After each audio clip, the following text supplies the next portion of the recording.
everyone! I hope everyone is having a good morning. Welcome on in. I know hopefully things don't look any different to you right now, but things look quite different to me. I got put in the Twitch beta for the new chat box thingy. So my setup today, it looks very different, but I am quietly optimistic about this change. I actually think I might like it. Also, Jeans, good morning. I hope you're doing well. Let me just switch screens really quickly, which this is all going to take a little longer than usual because everything's moved around so much, so I don't know where anything is. But yeah, welcome on in. I hope you're doing well. We'll see how it goes today. I do want to experiment a little bit, run some polls, try to find certain messages in chat. So basically, Twitch started this new beta yesterday for anyone who is not a streamer or doesn't follow Twitch online, which not everyone has at the moment. I think they said they'd rolled out to 20% of people, and I'm just lucky to be in that 20%. But where we have a different chat box, and it's kind of combined a lot of things in one. And I actually am pretty positive about it. I think there needs to be some changes. For instance, I would like to have the activity feed on the other side of the chat box, where I can't swap them around right now, so there are things like that I would change, but generally I think it's going to be a really good thing, actually. And here's why. So for me, as I blow my text up pretty big. At the moment it's not as big as I'd like it, but I can read it, so it's fine. But I normally blow my text up pretty large, just to account for if I'm still struggling with an aura or anything like that to help me read it. And one issue that I've had with Twitch for a while now at this point is if we're running a poll or we have an event at the top of the screen, because my text is blown up so large, it takes up like half of my screen, which means I have the smallest sliver for new text to come in, and if I miss it, I then have to try and find it and scroll back, so it makes it really, really easy to miss messages. Whereas with this, it now pops it out in a separate window, which doesn't interfere with chat, which I think is going to be really good. I haven't really seen anyone else talking about that, but I'm actually really happy because I like running polls and I like having events, but I'll be honest, I've always been kind of put off because whenever we do, I can't read chat. Whereas now, because I can like go and look at the poll screen specifically, it replaces the activity feed except for the most recent activity, and I can just see it there, and it's like, yes. That's what I needed. Also, Jelly, fellow Jello, welcome on in. I hope you're doing well. We're going to be doing some designing. I actually want to try quite a long stream today. So heads up, we're going to be here a minute. Unless the storm cuts our power. If we suddenly disconnect, just to assume most of the UK, I think, is in a weather alert right now because we have like a really high winds and really big storm coming. So yeah, I think they said it was like the first named storm. It happens. It's always around this time of year. So if I suddenly cut out, I'll go on Discord and just let people know what's happening. Because likelihood is if I get cut out, it's probably because it's got a power outage. And we have been warned to expect them. But apart from that, the aim today is to actually go for a while. And I want to try doing a bit of a split up stream. So the plan is this morning we're going to design some embroideries. I want to get at least 4. But I will take more than 4. If we end up coming up with some really cool ideas, I'll do more. But I want at least 4. Then we're going to play Nitro Stream Racing over break. So when I'm having my lunch, I've already made soup. So I'm just going to heat my soup up, eat my soup, and play some Nitro. If there's drops and stuff like that, we might just play a little bit longer till we can get some of the drops. And then in the afternoon, I'll either try doing one of the embroideries or I would like to do the stickman. One or the other. We'll see. Also, Nat, hello, whole beans. I'm only a half bean. I'm a small cut up bean. Good morning, Nat. I hope you're doing well. And Gravit, you from Wales? Yeah, I'm not from Wales. We are living in Wales. From Wales, not originated from Wales, originated from England. Ah, dear. Welcome on in, Gravit. I hope you're doing well. I hope you're staying safe. I'm assuming maybe by the time the storm hits you, it's not quite so bad. But you said America? Oh, yeah. Well, I was an American citizen, but I was born in England. I was just born as an American in England. I don't know. I don't make the rules. Oh, dear. I'm a has-been. No. We're all good beans. Except for Nut, who is a sussy bean. And welcome on in, Matthew. I hope you're doing well. Welcome. I'm still a little sleepy, to be honest. I don't know if you could tell. I'm just like, whoa. It's because it's really dark, because there's going to be a storm. And you wake up and it's dark, and it's like, I'm going to have to get used to it because it's about to be winter again. But yeah, I know, right? weird, right? You get born in one country, but you end up another? What the heck's that about? That's not fair. Lesbian. We could be lesbians, that's fine. Oh dear. But yeah, sorry for not streaming yesterday. I woke up yesterday not feeling 100%, so I was already going to delay stream, and then I suddenly had a lot of stuff to do. And I got very, very busy, and I was like looking at all this stuff, and I was like, I have to call so-and-so back then, I need to do this then. And so I was like, rather than just breaking up the stream, I'm just going to cancel it. There's no point. It wouldn't have been a fun stream, I don't think, anyway, when I had all that to do. So yes, we cancelled, but it's meant that I am up to date now on my stuff. On my stuff. I consider my health. It wasn't even my health really yesterday. It was more like I just had a lot to do.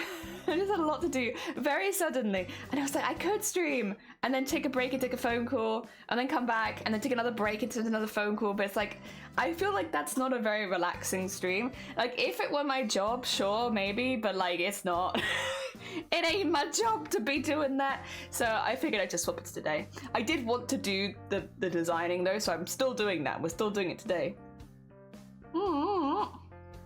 Hey, don't worry, Gobert. I would never consider my health. I don't do that. We don't do that. Also, Kim, hello! Welcome on in. I hope you're doing well. Welcome, welcome. We're going to be designing some folklore-inspired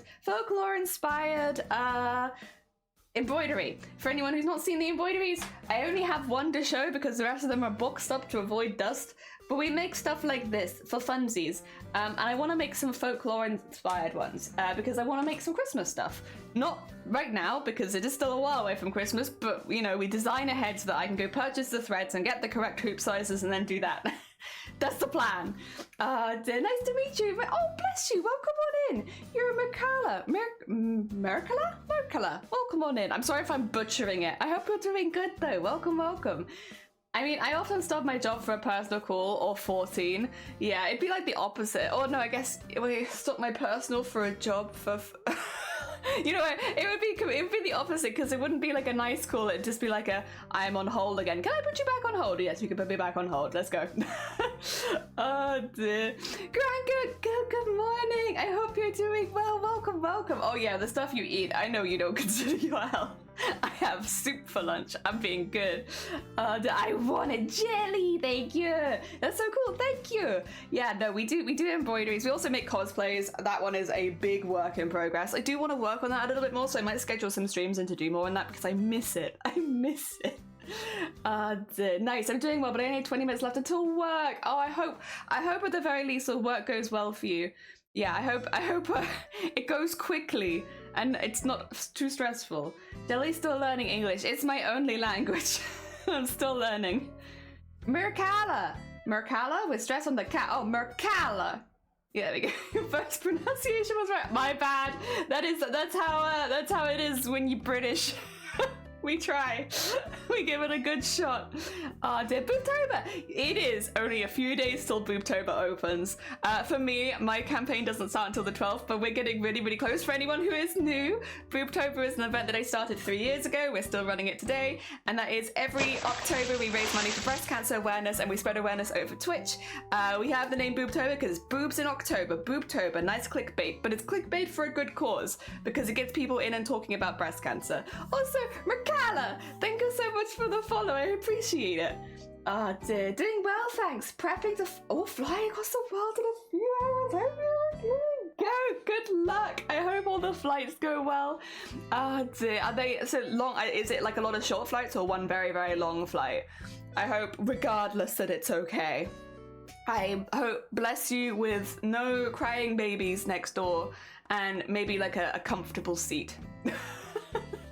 Oh dear, we try. I thought we said it's a British word expected non-English people to conform. I don't know, I grew up in a family that always gave it a go. Like, I'm not saying we did well, but we tried. we butcher the language, but we give it a good shot. 2 long flights and you're visiting family, lovely. Good luck. I'm assuming it'll be like a nice chill off time for you where you're not working and stuff like that, but I hope that it goes really well. Dear Ellie, good morning. I hope you're doing good. Welcome, welcome, welcome. We are today experimenting with the new, which actually you moderate people. This might, and you stream yourself. Any streamers, this might be something you see soon as well. So I got put into the beta, which means that I have a new chat box right now, which looks different. It looks different, but I actually quite like it.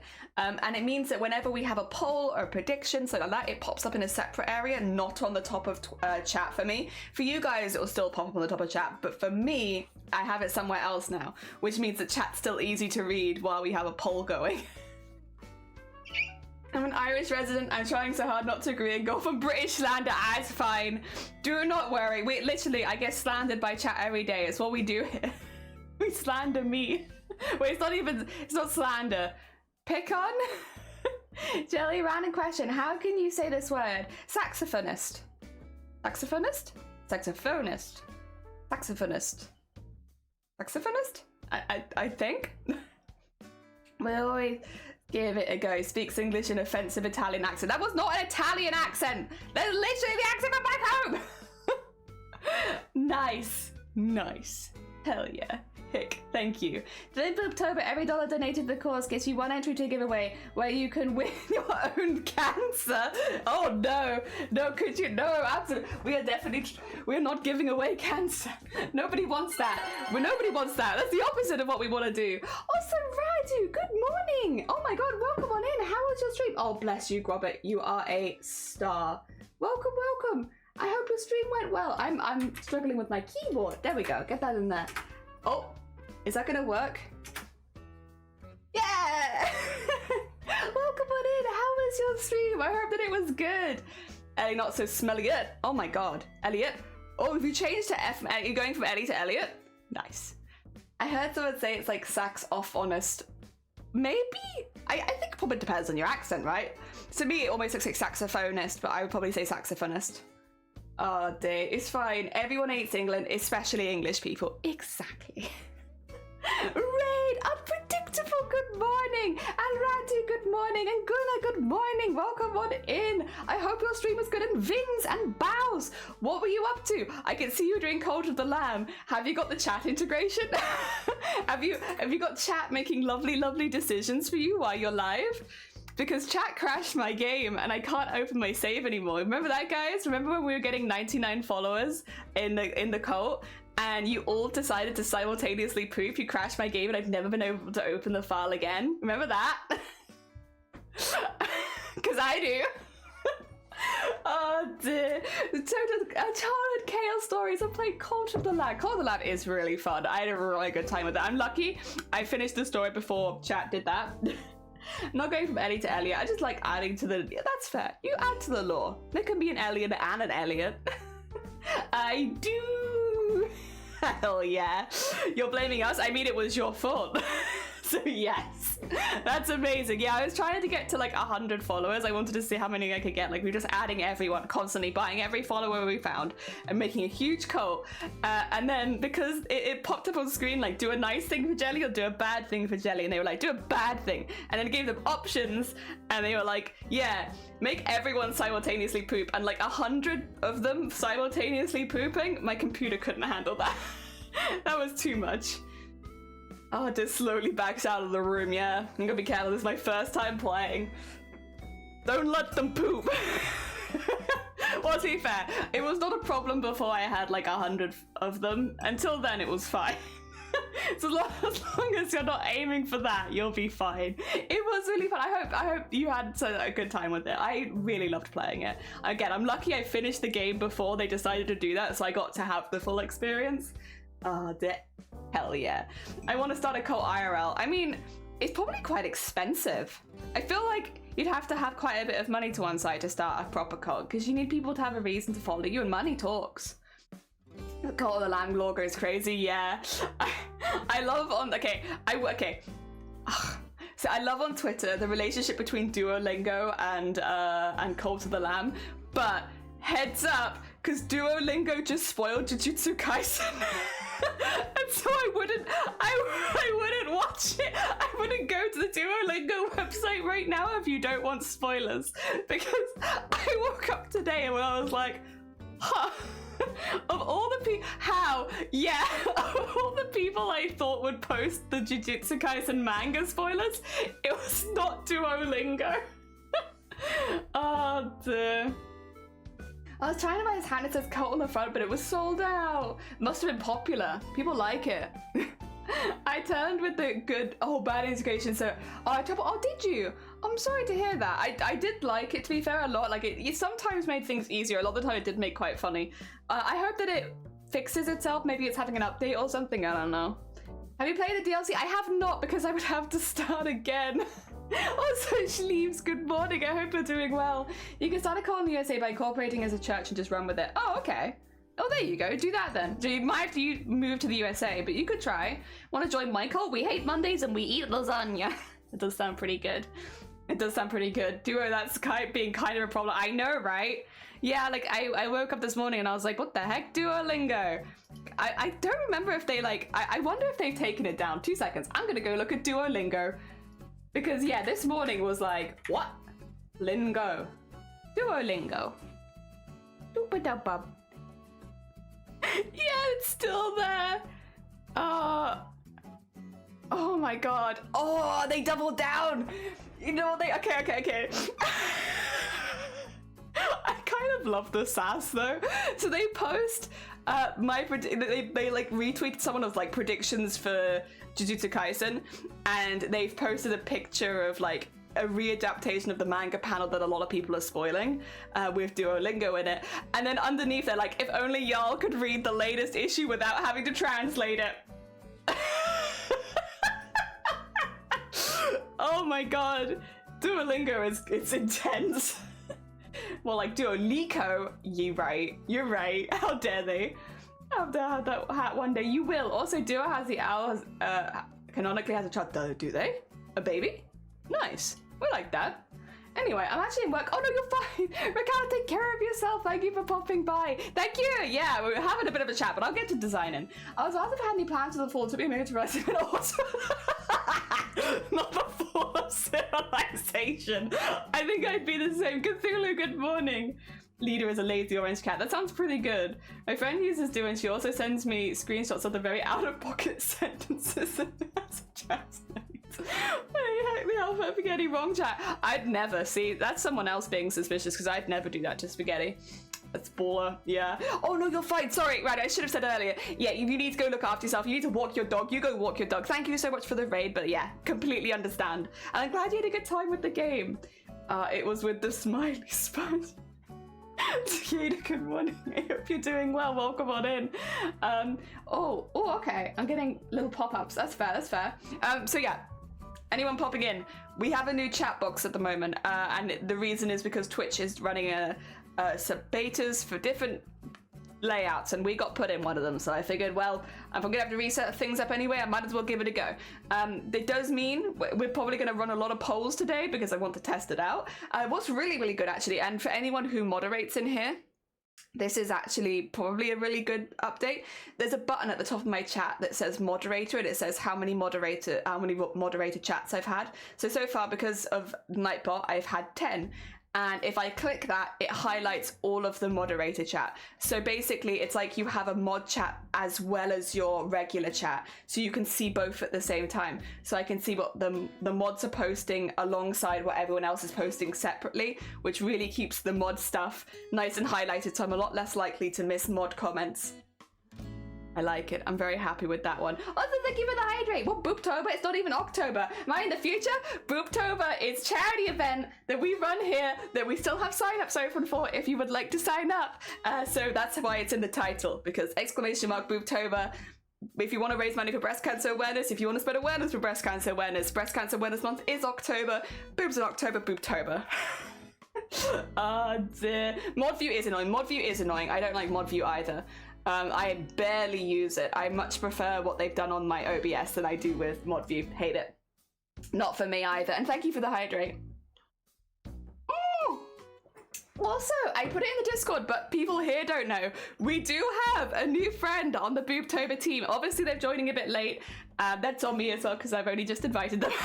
But I do need to do them a little bit of a shootout, because Unpredictable has joined the Booptober squad, and basically, they don't need to do anything, because they've already helped me out so much over the year.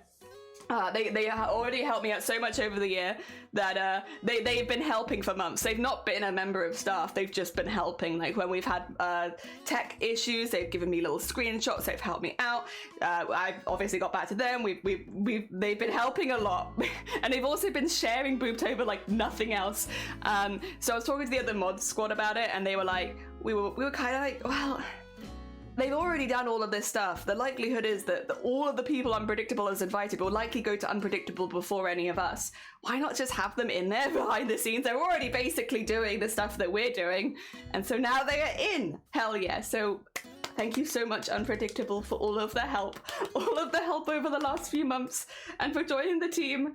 Modview also doesn't count your subs, so mods get adverts. Really? Oh, that's hilarious. I didn't know that, but that's very funny. Don't do the squeezing action. It's Booptober. No, I will. You can't stop me. I got as fast as I could. Oh dear. Your profile picture is terrifying. I'm old. What does the hell? Oh, your profile picture. Sorry. I read everything out like a long word. I got a good party when I get invited on. Ah, thank you. No, I'm very excited to have you. So we have now a mod team of 5 of us, and it's very exciting. We got so much going on. And Magnus, good morning, and Shifty. Shifty, you're a moderator. You know what I can do now? I can see all of your messages. Every time you post, I can see it. It's right there. I have it highlighted in my chat. Now, every single time you post, I have a separate chat box just for you. I made that. That's mine now. I can see you. You are always on my screen. You cannot escape. You're the first mod to walk into my mod trap. I'm very sorry. But you are trapped there now. I've never had ads in mod view when I've been so. Oh, really? Okay. I've never had. Oh, you've never either. Okay. Maybe it's just a glitchy then. A glitchy twitchy. And I can come to the meeting. Oh, really? Hell yeah. Does that mean you're doing stuff on Saturday? I hope you have a good weekend then. Mods get pre-roll ads? Oh, not if they're sub though. Oh, yeah. If they're sub, they don't, but not if they're sub. Yeah. There's no hiding now. Yeah, you're important. I can see you constantly. Every time you breathe, I watch. True that. Oh dear. Also, yeah, we have our stores still open. We have prints if you are looking for those. We have some embroideries, and then I also have commissions if you're looking for that. We have a lot of little things going on. Special chat box. Yeah, I have a special chat box, and because Shifty's the only moderator in chat right now, it means that it's a special chat box just for Shifty. That means Jelly has to see all of my messages. I mean, I can turn it off. I can turn it off and go back, but like, so now I can't see them. But now I can. Number one, tampon in steak. Thank you for the one bit. I appreciate it. Saturday road trip. Yee! Have a lovely road trip. It's a pile of balls. There is an option where you can turn off ads for sub people. Maybe check. Oh, true.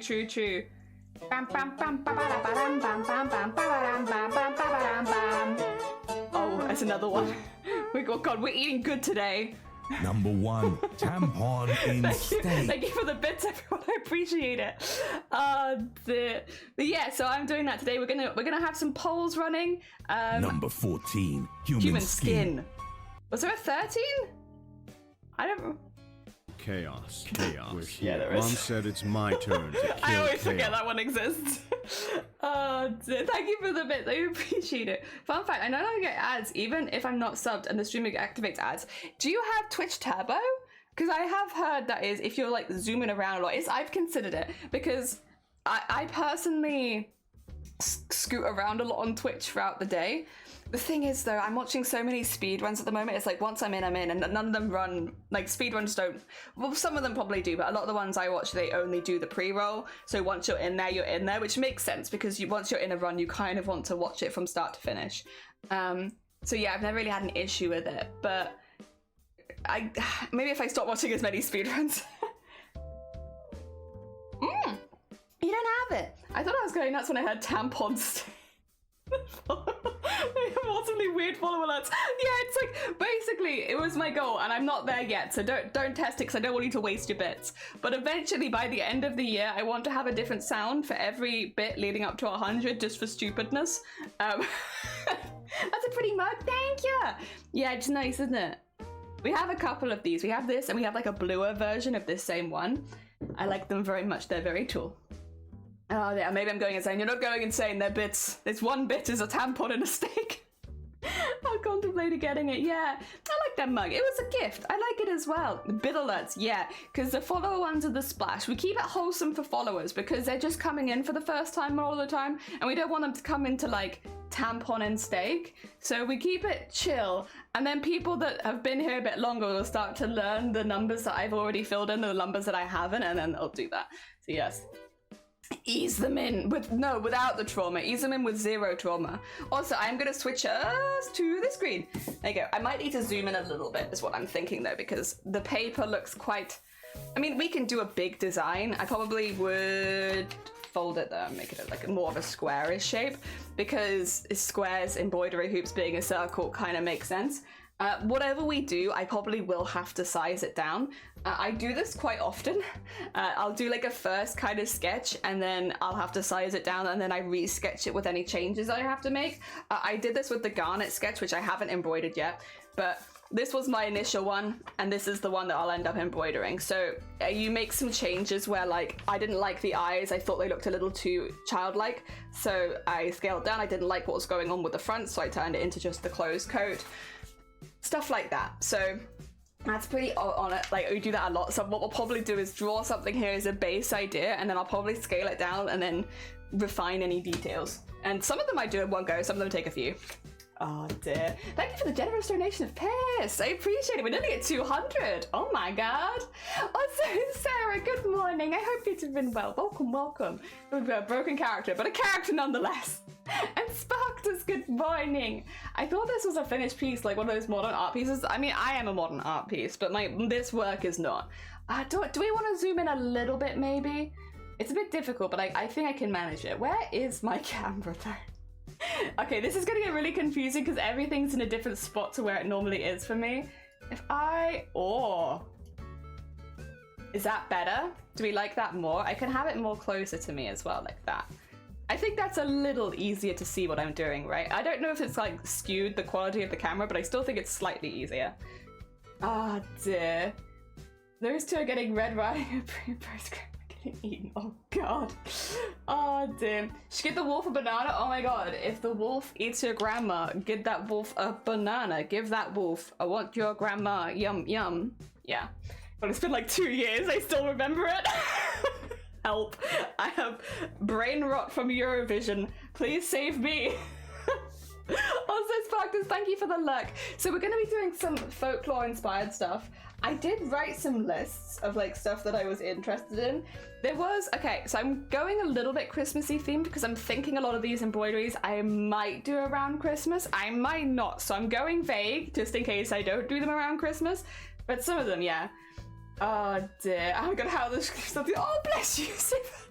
No, honestly, I'm just a very chatty person, which means it's like word vomit 24/7. It's been 2 years. I know, because that wasn't from this Eurovision, it was from the Eurovision before. So it's been like a year and a half, I guess, technically. But yeah, I know. How do you keep up? It happens every year. I'm very excited for Eurovision next year, to be fair. 50th anniversary of ABBA. The Swedish entry has grown on me. It's no cha-cha-cha, but I still like it. Sorry, I was gonna say, Ukrainian Christmas spiderwebs, it's a really cute idea, and I think it would look really nice as a, like, threaded piece, because thread spiderwebs. I feel like there's a design logic there. So, yes, we're gonna be doing that. Oh dear. Lockdown has ruined my perception. True. You're not wrong.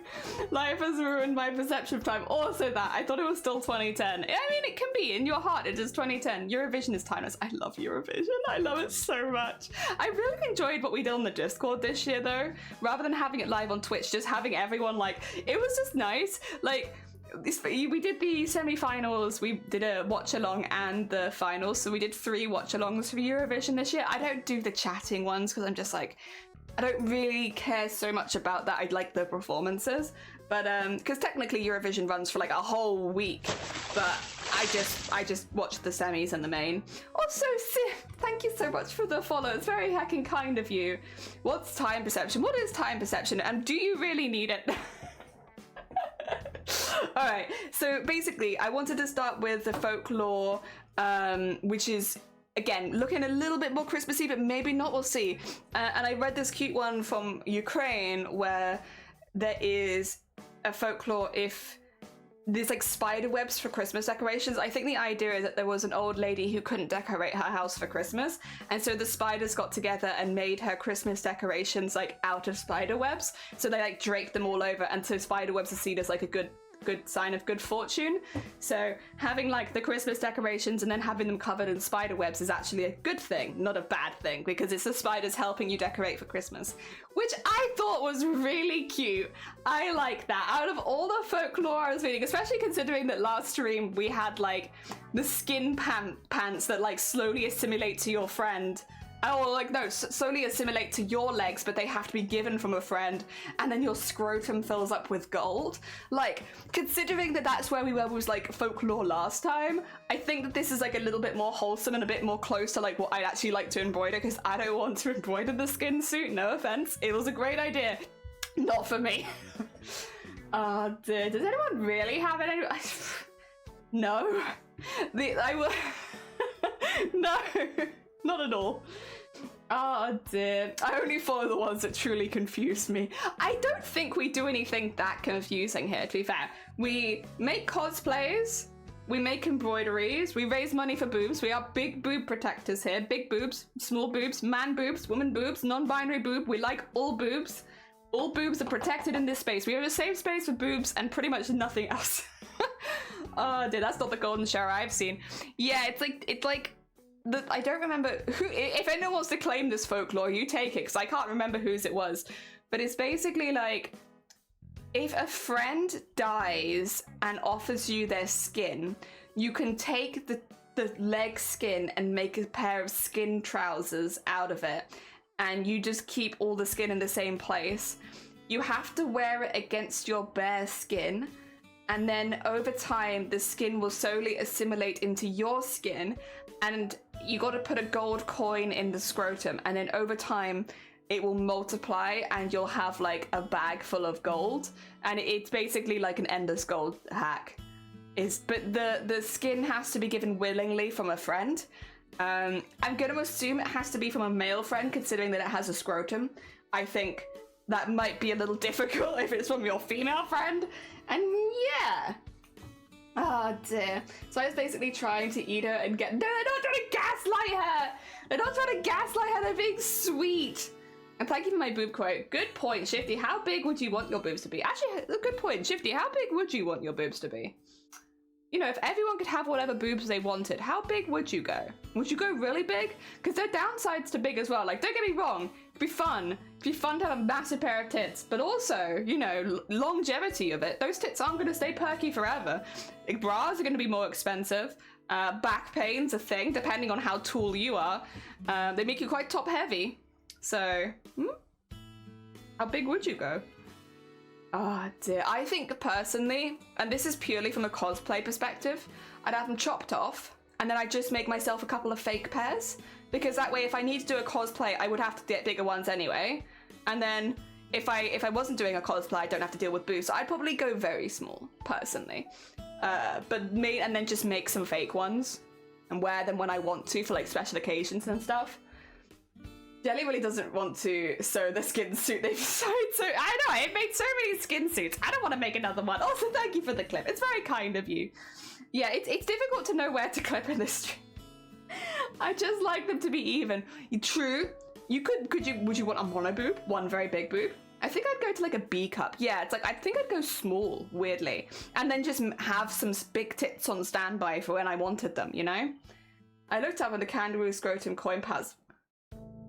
Not for me, but if you want one, you go ahead. Maybe it's lucky. They won't say party with that attitude, true. I'm an immortal ghost. Actually, yeah, it's an immortal. If you had boobs as an immortal, would they sink forever? Or would they stay perky? What would happen to your tits if you were immortal? Because I feel like it's the skin elasticity going because of the weight, which is just kind of something that's going to happen. Like, the elasticity will go over time. So, where are your boobs? In like 600 years time. Skin suits, check so they have a... Sin, good morning! morning. I hope you're doing well. Titclops. Titclops. No, I'd like to add a size to one of my current ones and remove a size from the other and just have them match. Honestly fair, because that would make bras a lot easier. And yeah, like when you have like an outfit which has like I don't know how to put it, but like boob support in it where there's like a space for where your boob's meant to go, having that not fit can be very frustrating. And the character doesn't really age. I guess true. They live in the dream. Someone get a delivery address for the kangaroos going to coin boys. I feel like, and I do not, no. This is an interesting train of a conversation. I have a plan on something that I want to draw. This is what happens when I don't stream enough. Because I couldn't stream the weekend, and then I couldn't stream yesterday because of being busy. So I've had to take 3 days off, and this is what's happened. Now my brain has way too much to talk about, and it's all coming out in like word vomit. It depends on the kind of immortal. If you don't have the eternal youth, they'll go as far. Yeah, that's what I thought. If you don't have eternal youth, they're just gonna like... You probably want to get them removed relatively early and just do what I would do and have fake tits for like special occasions, because I'm assuming they could actually become quite of a pain in the ass. Train, there's never a train here. It's more like a tornado. Word vomit is great. It is not that messy. Yeah, it's the easiest to clean up. I just delete the VOD afterwards and it's like, haha, my word vomit, it is gone. You'll never find it now. I should probably start. I could actually, if I had an idea of the hoop size that I want to do, which would probably be around this size, I could actually maybe base it on this. If I did it like that, then I can give myself a few opportunities to heck it up. So let's say that we're going to go around this hoop size, but bear in mind that it will need to be a square. So even if this is a circle, but the design needs to be a square. I'm doing a very good job explaining myself, but yeah. The design still needs to be a square if I want to do anything else with it. So just for like it being an art piece, sometimes having it as a circle is a bit of a pain. So we're going to design outside of the circle, but make sure that the main components of the design are inside the circle. That would be, I guess, the goal. Oh dear, I'm getting the big honker. Hell yeah, get the big honker. Detachable penis for the girls version. Yeah, like why not? Why not? Just get a little bit of everything. Just have everything. If you had the option, we just get everything. I got your stream open but muted as I have to work. Just saw the stream title. Did you know there's a ballet called Folklore? Ooh. I did not, and I'm going to look at it. I am open to suggestions, by the way. People have folklore suggestions of things that they think would make cool embroideries. Like, yo, I'm open. Ooh, okay. It was old. Oh, that's stunning. I don't even... Okay. I'm looking at the images of it. The set, the colors, haunting. Very, very beautiful. But... Oh. Yeah, and like some of the older pictures as well. Oh my god, that's gorgeous. I'll make note of that. I'll just pop it on here for now, but we've got ballet folklore. Thank you, sorry, not Unpredictable. Thank you, Cthulhu. Thank you, Unpredictable, just for being here. Jay, the character should be a plug and play. Play it what you want for the day. Discard is what not needed. Exactly. Spiders can detach their penis to avoid getting eaten during sex. Smart. Why can we not do that? Why have we not evolved to that point yet? You know? Cosplaying character big tits, pick that rag. Exactly. Gotta love you, you're fine. Shifty, take care of yourself. If you guys haven't met Shifty before, very, very talented being. Does streams. One of the mods. There they are. Oh dear. I'm pretty sure that spiders have not Dullahan. I do like. It always makes me think of Durarara, which my brain is dead. Sorry, but I know it's a real thing. Dullahan. There you go. Yeah, I mean, it's pretty sick, innit? Like, it's pretty sick. Oh, dear. I don't know how you wouldn't like it. It's just cool. I mean, you know, it's been in Scooby-Doo episodes, like, I think at that point you really know you've made it as a folklore if you're in a Scooby-Doo episode. Hell yeah. And in general, sometimes, like I said, don't traditionally eat their partner or partners depending on what you're into. I don't know, I think we should have it as a precaution, just in case. I'm hungry nearly like 99% of the time, I want to say. You've ever seen me on stream, I'm probably hungry. I'm just always hungry. And then I have one bite of food and it's like, I'm full. It's like, no, you're not. Eat more. That's why soup is so good. I don't think my body recognizes soup as a food, and so like when I'm eating soup, it's like, oh, you're having a drink, right? This is just a drink, and it's like, yes, body, keep eating it.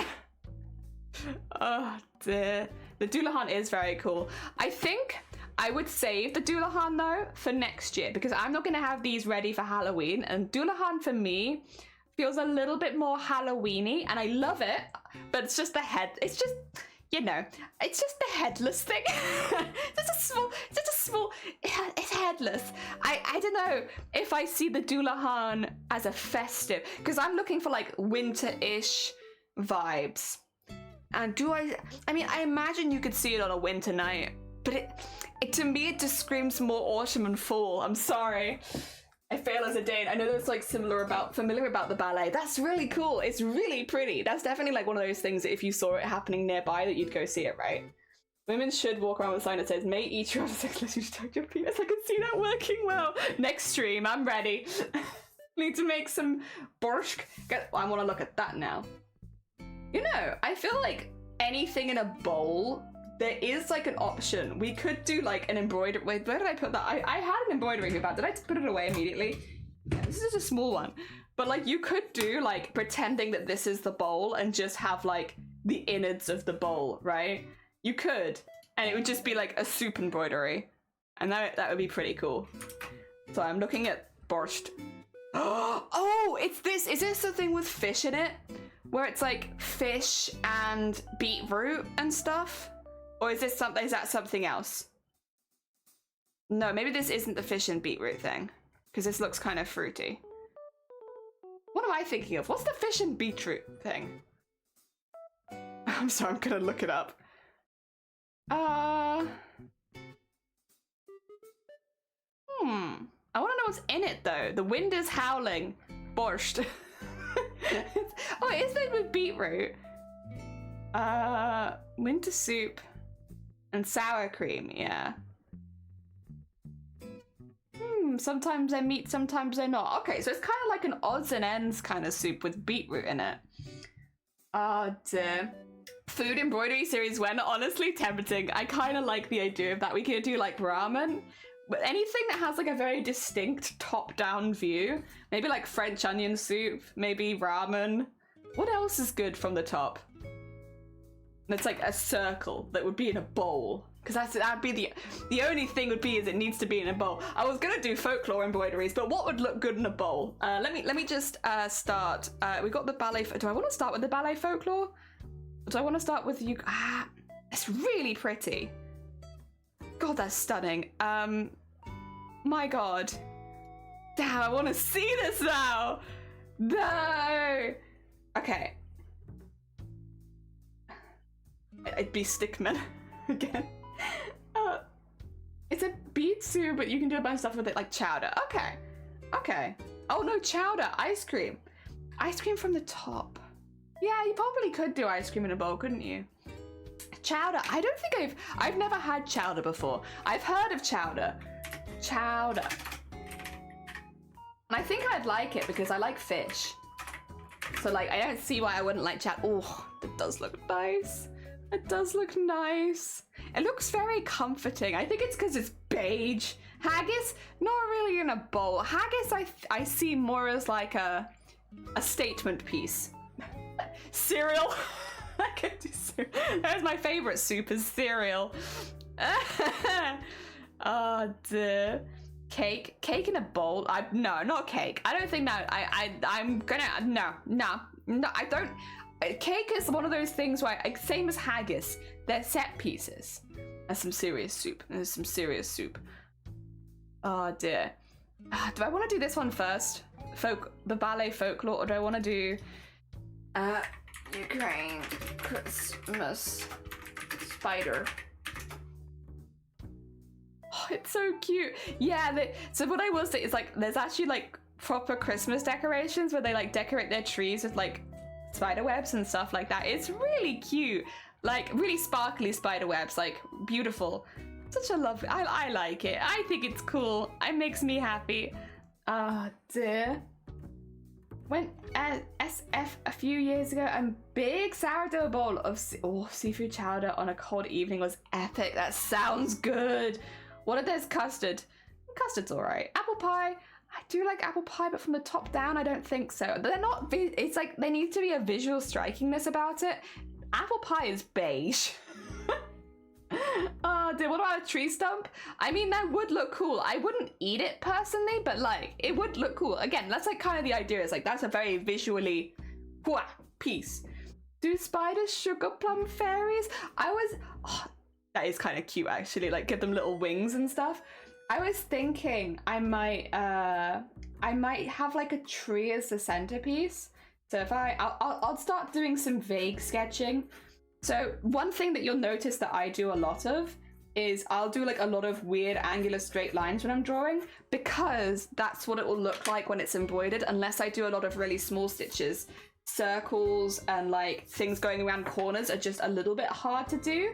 So like, rather than doing that, it will be like a lot of hard edges embroidery. Apple and blackberry pie. I don't like apple and I like blackberry, I like apple, but blackberry and apple together, I think it's less than the sum of its parts, because my grandparents always used to make apple and currant and or blackberry. Was it apple and blackberry or blackcurrant? I can't remember. It's apple and something. But yeah, it's probably blackberry, honestly, because we had a lot of blackberries near us. But yeah, they used to make it all the time, and like, I love the apple pie and I love the blackcurrant pie, but when they were together, I don't know. It just wasn't for me. And so I remember as a child, it was always very much like, they've made a pie, what is it? And then it's like, oh, it's that one. It's that pie. Why'd you keep making that one? Obviously not quite like that. I promise I wasn't that spoiled. But like, you get the vibe, right? Of like, you see a pie, it could be anything, and then it's that one. Okay, I'm just doing, again, basic shapes. I don't want it to be like just a point because it's a bit boring, and I can do more than that with embroidery. So I think something like that is probably an interesting enough shape, because we're gonna add to it. And then I thought we could have some spider webs in the foreground as well. I don't know if I want actual spiders in it, just for the reason that it is a very common phobia, is actual spiders. And I don't want to be making, because even cartoon, I think spiders are pretty hard for some people to look at. So I don't want to make something that is difficult for people to look at. So I might, just because I know it's a common phobia, I might avoid putting actual spiders on it. Maybe if we did like a Halloween collection, then I'd go back and do it. But because this is meant to be a bit more festive and fun, I think probably no to actual spiders, just for those people. Slay pulled by 7 spiders. See, now that might be a little phobia inducing. I don't know, maybe.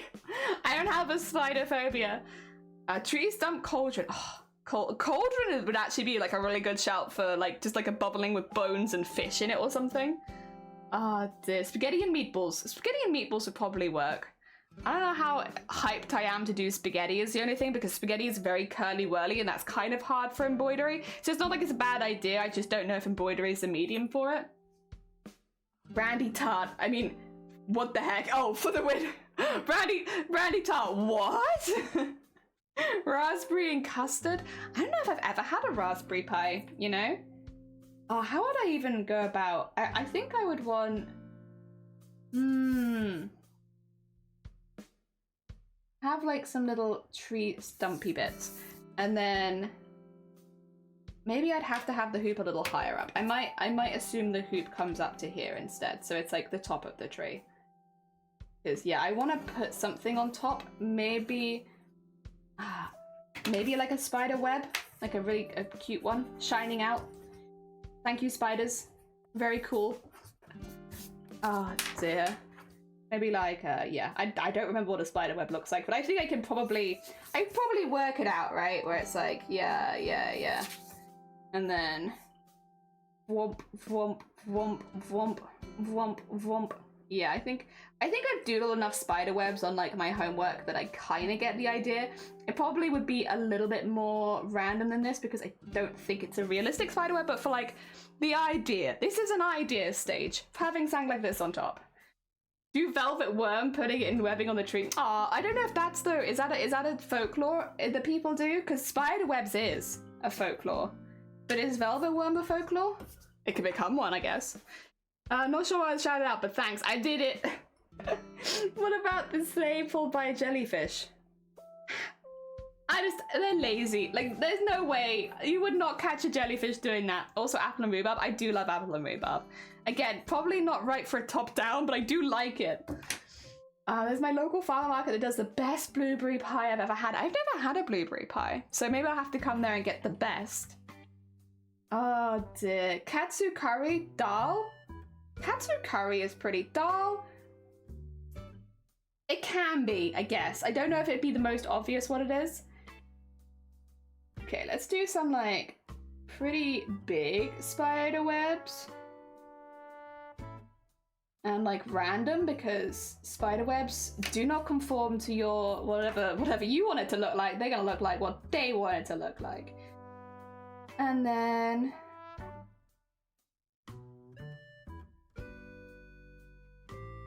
like so.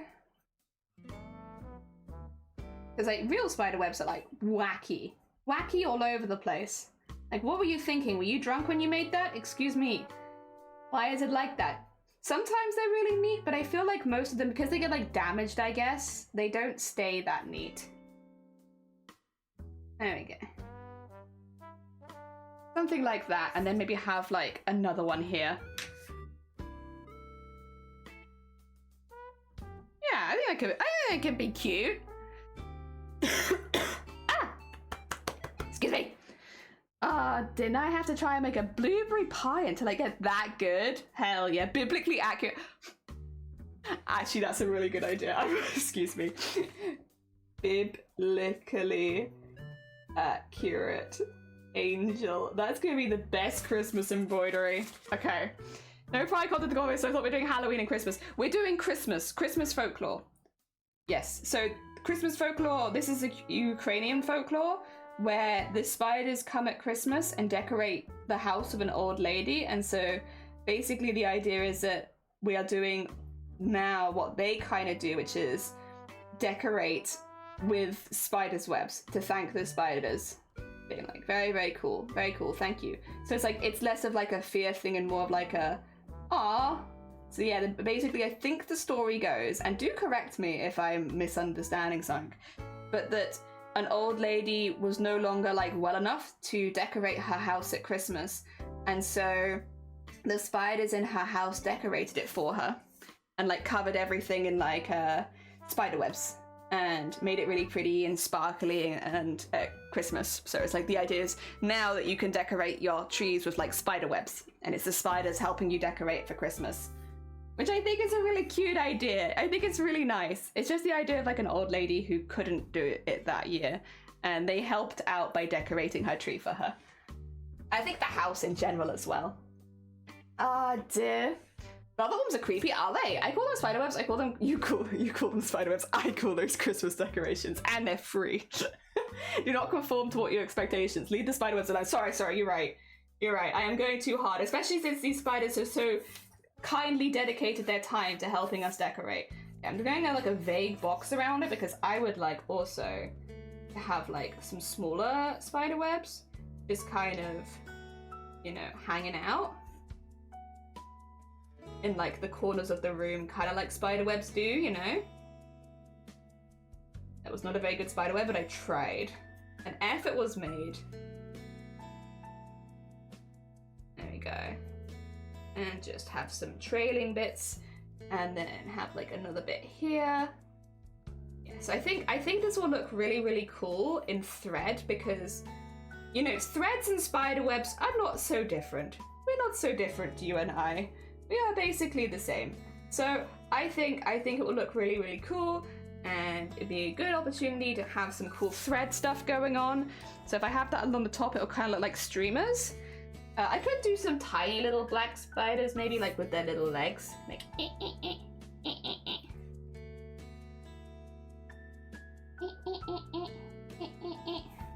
like that. I think that's probably okay, right? That's probably not too scary to look at. I'll outline this in pen, by the way, so that you guys can see it a little better, because I know that it is a little vague when it's like this. Gets tricked by hungry spiders. No, she doesn't. You should do the belly slitter or the Yule cat. Belly slitter? Oi, oi, oi, oi, oi. Okay, okay. Is this safe for work? I feel like belly slitter does not sound safe. Okay. Character. Belly slitter. Traditional threat.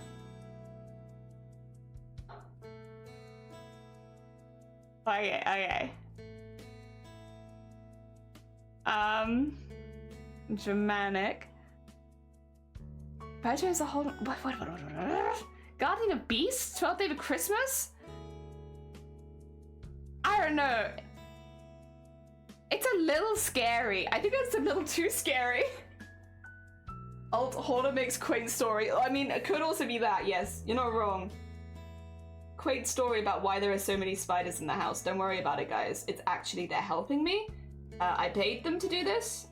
Leave them alone. They're just doing their job. Excuse me? Yeah.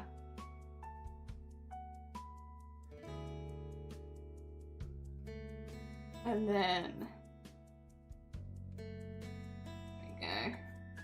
And just another little one there. And... there you go. I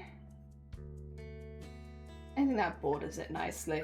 I know it's the two on both sides, like it's maybe a bit too symmetrical, but like, for a test, I think it kind of gets the idea across. And it's cute, and we have them, they're there, you know, helping out, doing good things, helping old ladies decorate their house. Biblically accurate angels, what the heck is so much cooler than the boring crap? It is! Biblically accurate angels are really cool. Dear, you can tell by the way which kind of spider, that's really cool. Hell yeah, I remember in school they showed us like the spiders on crack and stuff. I want to go to church on an Elden Ring, yeah! I named the spiders in my old room. Did you also attach it? Oh dear. I've heard that's a thing. I think that's only between spiders. Alright, let me outline this for you so you guys can kind of see what I plan.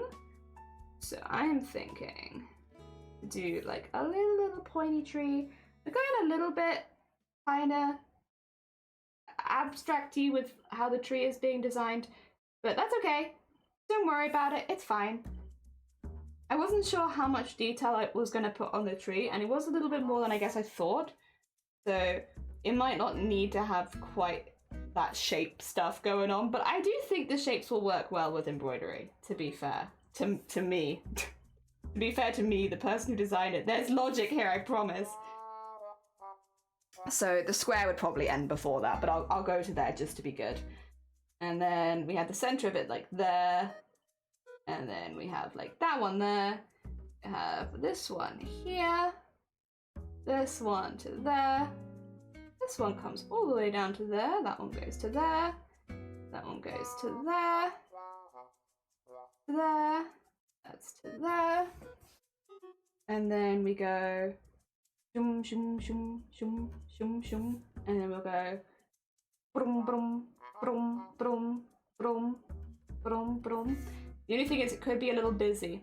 Could be a little busy with how I've done the tree. Oh, yeah, get up to there. I guess maybe that's not the worst thing in the world. I feel like most of my art's pretty busy anyway. It might be one of those things where it looks less busy when it's on the stuff anyway. But we'll see, we'll see. For now, that looks like quite a lot, doesn't it? Maybe that's too much. Maybe I should just have the tree be like rounded off so I don't have all the inside bits going on, so I can focus more on the decoration. Ah, dear. Welcome to church. 3 seconds later, your vision goes black and the red words, you died. Tiny, welcome on in. Well, I hope you're having a good day. Morties. Yeah, I might re-sketch this actually. I mean, I have another one there, but I'm thinking more like if I just have the tree as like a friendly triangle shape, like, oh, look at that friendly triangle tree. It might be easier to place the decorations on it without it feeling like they're fighting for like whichever one's in front, because that is part of the problem that at least I have with embroidery, is that a lot of the threads you don't get so much color choice, because we have to order in packs, so I can't go to like a one where I pick them in person, and I think that they might get kind of lost. Okay, we'll do a retry. This is kind of how it goes. Don't worry. We normally have an idea, like the idea, don't like the execution, and then go back and change it a few times. Normal. And this one, I will probably have to draw a third time. I dare not to think how the backside of the motif. Boom, boom, boom, boom, boom, boom, everywhere. Okay, so let's have a friendly little tree shape. Yes, yes, yes. A friendly little tree. I could have, to be fair, if I wanted, I could have like little points still, like so. That might make it look more tree-like, mightn't it? Yeah, let's do it like that. I think that's probably complicated enough for our tree. It's not very complicated, and I think that's perfect. But these are shapes that I can do. Basic triangle, different shades of green to delineate branches. Maybe to an extent, but I actually might go a little bit more bluey with the tree. Give really Christmassy vibes. So it'd be like vaguely green at points, but maybe lots of blues. What the heck is up with your typing? I can understand you. You're fine. Do not worry. It's 5 a.m. and I thought I'd pop in. Oh, bless you. Good luck with work. I hope that it goes well. Design go brrr. Yeah. So yeah, if you've not... This is kind of... Everyone's design process is different. Hello, welcome to mine. It's kind of nightmarish, but we get there and it works. And if it works, then you can't laugh at it because it works. It's only if I do something and it doesn't work and then you can laugh. I mean, you can laugh anyway, I guess. I can't stop you. I'm not there. But yeah, this is kind of how I plan. And for the most part, it works pretty good. I mean, I've done quite a few embroideries, and I was doing an embroidery every single day for a while. So like a whole new one for anyone who missed all of that. Yeah, we did like a whole embroidery every single day for a month. So I do have this, I can keep up. I've done this a few times before. And I have a good track record with it. Yeah, I think I prefer that. I think that reads better. Yes, you cannot laugh. No, how dare you? No laughing. Also, Shoko, good morning. I hope you're doing well. We are doing some designs for Christmas-ish, winter-ish kind of stuff. So not specifically anything too much. Like, I'm not doing a Santa Claus and reindeer, not fancying it, not for me, really. But we're doing winter-ish designs because I expect these will be embroideries that I'll end up doing after Boobtober when the weather's getting a little colder. So I thought it might be nice to get on stream. Oh my god, lose my voice. Get on stream, design some of them with you guys, because normally I do the designing on my own, to be honest, especially when we had those tight deadlines. Like, by the time I got to stream, I already had to have my design done because otherwise it just wasn't going to get done on time. So yes, it'd be nice. I thought it'd be nice to do a few with you guys and kind of show you what you missed behind the scenes, which is honestly not that much. I promise, it's not that much. I am a chaotic designer. I have been doing my best. So that's probably why some of them are a lot better than others. I think for an idea, I like this. It's cute. Does that? Yes. It's like I don't get it perfect on the first time. I try and grab up. Honestly, though, there have been many days where I have felt that exact same way, where it's like, it didn't go right the first time. Do I even bother going for a second try kind of thing? I try most of the time to do it because, like, you know, it's good for you as an artist to fail, as much as it sucks. But I feel like there is like a positivity about like, well, you didn't get it right that time. Do it again.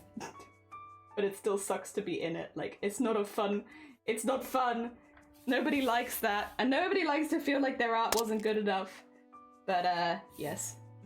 I do think that I have learnt the most from some of my worst pieces. Yay! I have no mouth, but I must laugh. No. Also, thank you for the egg smash sleeves. And the hydrate. I can do that again. I can hydrate. I don't remember if I did hydrate, so I'll do it again. Ah, delicious.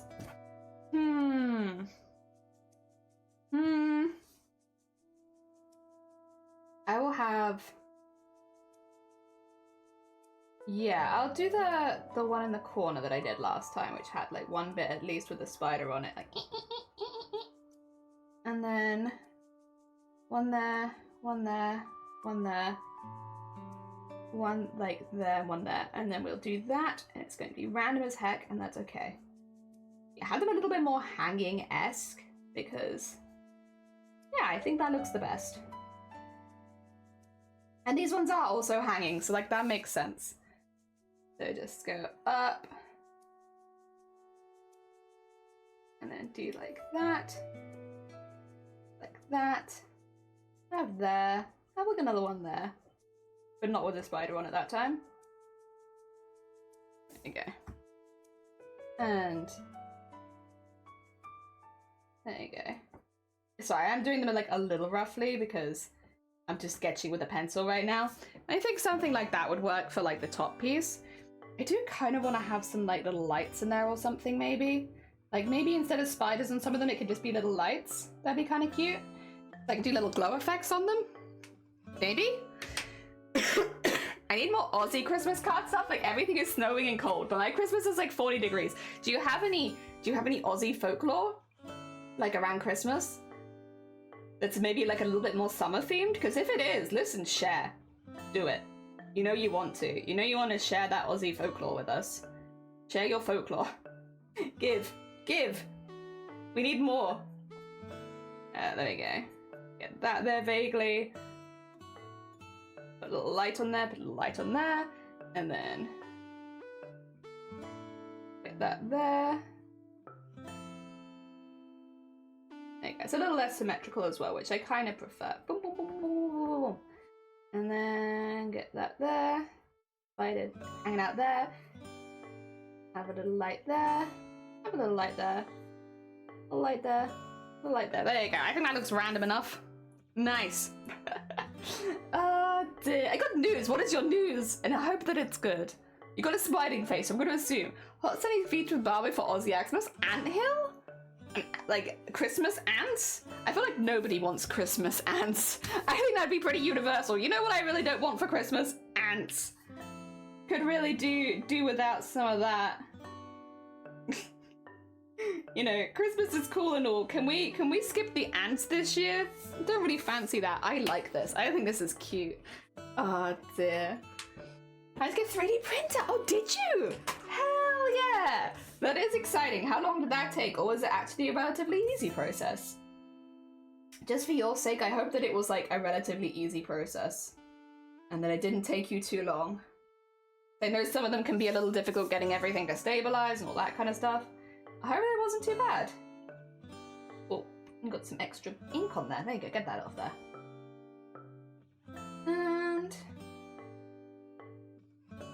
there we go.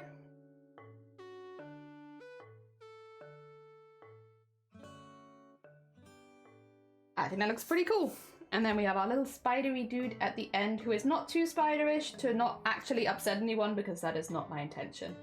I do not want to upset anyone with my art. Well, that's not true. Sometimes I do, but not today. I'm not trying to make upsetting art on this particular occasion. We have those streams have their time. Oh, 7 hacking months. 7 hacking months. A Wooga. Isacia, good morning. I hope you're doing well. Thank you so much for the heckin' 7 months. I appreciate it. Aussie folklore is streaming and predates White Settlement, so predates the concept of Christmas and the whole holiday season. Actually, additionally, I am, well, don't step on any toes or making assumptions. Oh, okay. Fair enough. It's a little different. Yeah, I kind of always did wonder how it was like celebrated. Because yeah, over here it's all about like winter and being warm and stuff like that. Whereas I'm assuming you guys would definitely not want to be warm and are not looking for that because it's hot. I always kind of wondered. I would like to go and experience like the season over there at one point. I know that it'll be incredibly hot for my poor British tolerance, but I would like to give it a go at least once, you know? Oh dear, slow and easy saves money in the long run. Hell yeah! At least one of my aunt skips every year. Aww. Oh dear, upset all the people. We've done some pretty upsetting things. I want to say that taking a picture of my face and turning it into a VTuber is probably up there as probably one of the most upsetting things we've done. I had such a good time though. That was so much fun. Would 100% do it again, but probably something a little different because doing exactly the same thing again would be a bit like, I've done that. But would recommend it if people have a curiosity. Definitely you should give that a go. It's fun. Ah, they hide the Christmas emotes. Oh no. Christmas is not that far away. Yeah, I'm not planning to make these immediately, to be honest. Like, these are more for, because we have Boobtober coming up, I'm going to be quite busy the next month. But I do want to do some more winter-esque. I don't want to say Christmas because they're not really going to be Christmas. They are going to be winterish. But I really want to do some more winterish embroideries, like some more seasonal stuff, I guess would be the better way of putting it. And so I'm looking to folklore and stuff like that. But yes, we're not doing these right now. We're designing them now for after Boobtober, probably. Oh dear, got you on the telly! Oh my god, I'm on a television! Hell yeah, feeling pretty productive, but the weather is also, yeah, if you're in the UK, like, stay safe. Speaking of weather, I think they said that this was the first named storm of the season. So if you're in the UK, buckle down. If the bins are outside, maybe take them inside. So that they do not get blown away. And if you are going outside, do your best to not get blown away. Stay safe. Oh! Stepping on toes is a risk when you got big feet, true. Be ready for a lot of beach trips and a shit ton of prawns. I do like prawns. I'm not going to say they're my favourite seafood, but like I definitely don't dislike them. I don't have them that much, to be honest, because they're expensive. Expensive. So like if Australians want to feed me prawns, hell yeah. I'll eat the fancy food. Go to Australia and eat everything fancy. Although maybe it's not fancy so much over there. I mean, it's not super fancy over here, it's just kind of expensive, which I guess is what fancy is. So maybe it is fancy over here, I don't know. I don't decide the rules. I don't choose what's fancy or not. I eat a lot of ramen, packet ramen, so everything is fancy. Everything's fancy when you just eat packet ramen. Oh dear, your face is a VTuber, it's just you. Do I have any clips I can show you a bit? I probably do. If you haven't seen it, I probably have a video. It looked like a Bethesda thing. I also did make myself into a biblically accurate angel as a heads up. So like, it's a bit more than just that. Did I take any clips of it? I feel like I must have. Is it this one? I have made some art to show you. I think this is it. I think I left the stone on. Yeah. Here you go. I have a link for you. If you've never seen it, I made a special VTuber just for you. It's like more Yule-based. I don't know enough myself to make a specific idea. I mean, I could definitely Google some more Yule-based things. Oh dear. It was way more than just jelly, but it was technically just me. It was technically just me, but there was a lot of me on stream, yes. But it was technically just me. But yeah, you're not wrong. That doesn't quite describe it. Also, I see it. I get this right, and I'm rolling myself a boob print. Oh, bless you. If you need any help, if you need anyone to double check anything for you, please do reach out. And that goes for anyone who's taking part with Boobtober. Obviously, fundraising for it for a lot of people, it's going to start in less than a week. So if you do want any of the staff to like go have a little look at your Tiltify, make sure that everything's showing up right. You do need to have your Tiltify page published just so that we can see it. You can always unpublish it again afterwards. But yeah, please do ask. We're more than happy to lend a hand. I float around the Discord most of the day when I'm not live myself. It's definitely great. Yee! Also, thank you for the pasta check. Good thing Barbie didn't go to Australia, otherwise she would have had a shrimp thrown at us. Also, the whole roast dinner kind of thing doesn't exist here because it's too hot, which makes a lot of sense. I'm wondering about a Christmas tea, looking at 4-degree heat. It'd probably be a bit limp. Yes, a few extra fancy faces. Also, Jelly, you should make yourself as a VTuber, but you can't use photos of yourself. You have to patchwork from... Oh! Here's my Frankenstein! Here's my Frankenstein VTuber. I mean, that would be fun. Listen, I'm not going to deny... That's a fun idea. I would have to find a lot of consenting adults to be like, can I take pieces of your face? Because I wouldn't feel comfortable taking them otherwise. I mean, it's probably a bit late for Halloween this year, and also because I have all the Boobtober stuff to do. But listen, I'm not saying I wouldn't consider it. in like a following year. Just probably not this year, just because, you know, preparations and all that. I make a skin suit out of my followers. Lol. Love that VTuber. And Bepsis. I also love Bepsis. It was all made of me. It was. I think the whole campaign is sorted, thank you. Get it published later. Yeah, it's just if you need any extra help, you definitely don't have to have it. But I don't want anyone to feel like they're worried about something and they can't reach out to us. However small you might think it is, we are more than happy to help. And it's not just me, the guys as well. We're all there. If you would rather somebody else check your campaign, you can always DM them. There is no problems with that. So yes, I just want people to know that we are there if you need us. I know a lot of you will not need us. We have some very experienced charity doers here, but if you do need us, we're there for you. We will help. Oh dear. Oh dear. I'll donate to the cause. It sounds fun. Right, your skin? Thank you. I need to scrape some stuff together to sort the tilled fire. Again, yeah, if you need any help. I know a lot of you are very, very good at this sort of thing, so you probably won't need it. But if you're worried, if you need any second pair of eyes, also if you're looking for ideas, you can always post in the Discord and see what other people think. We're back at skin suits. We are. We always seem to come back to skin suits. Also, how have I got so much ink on my hands? Let me just eat that really quickly. Nutritious, nutritious ink. Delicious. I want to be the VTuber of followers. Oh god. Will this be a Christmas card or just an embroidery? Probably just an embroidery. I mean, if I really like it, maybe I'd turn it into something else, but it's difficult. I don't know if you feel the same, I see, but like, you might have plans for something, but then like, when it's finished, it's like, do I actually want it to be that? I don't know. So maybe. It very much depends on how much I like it. But I think that's a pretty solid, for an embroidery, pretty solid. The only thing I'm like, do I want to have some more like, I don't know, like, kind of like behind it? I don't know. I don't know if I need anything else behind it, to be honest. That might be fine. It's difficult. It's difficult. When do you stop? When does it end?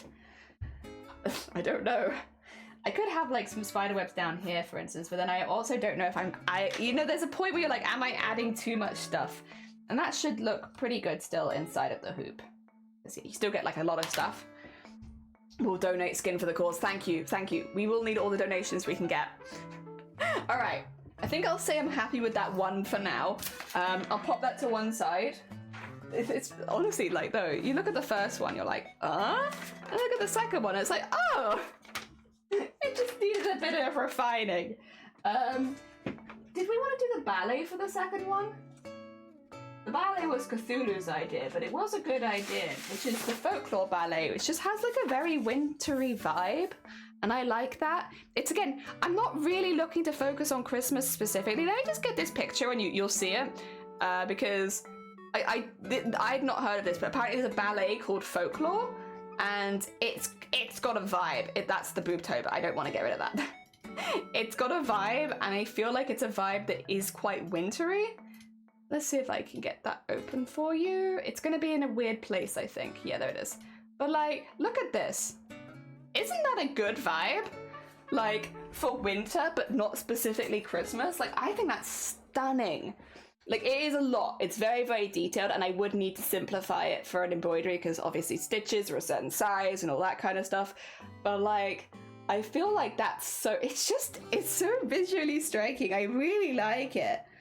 Yeah, this was Cthulhu's suggestion. Dear. No, what my dream's gonna be filled with. I'm sorry, Jeans.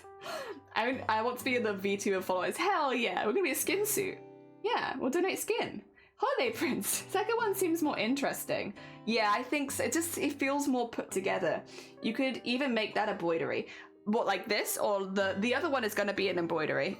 This one, I think I could make an embroidery. It will need to be simplified. This picture, I will say, I do not just take images and embroider them as like a personal rule, because when it feels like you're stealing art, or it feels like I'm stealing art, and I know technically it's not, because, you know, obviously I would have to redraw it and stuff like that, but I don't like taking things directly from a photo or picture or stuff like that and just embroidering it. Especially if there's any consideration that I might sell it as a print at some point. I want it to be my own. So I'll take inspiration, but I won't just, you know, copy a piece. I know a few artists like that. Yeah, it's like it's one of those technical things, isn't it? Where it's like, you know, it's not exactly stealing, but it's close enough that it makes me uncomfortable. So let's draw my box. I should have gone further from the edge. I don't know why I really am favoring the top right corner today. But what I'm thinking is I could have like almost like a hill at the bottom, and I could have the dancers going across the hill. So if I, again, not going to match it exactly, but if I say they are holding hands. See, I'm like kind of almost like they want to go like up. But then that wouldn't make a lot of sense with that, would it? And then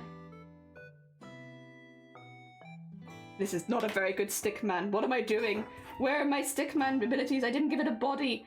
Okay, if I do this and then out there, that's probably too long for the arms, but that's okay. And then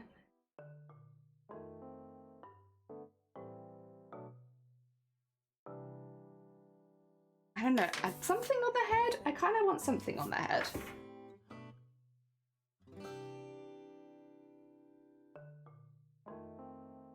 Something that shows like there is that there. And I might do like a whip, whip, whip, whip, whip, whip, whip, whip, whip.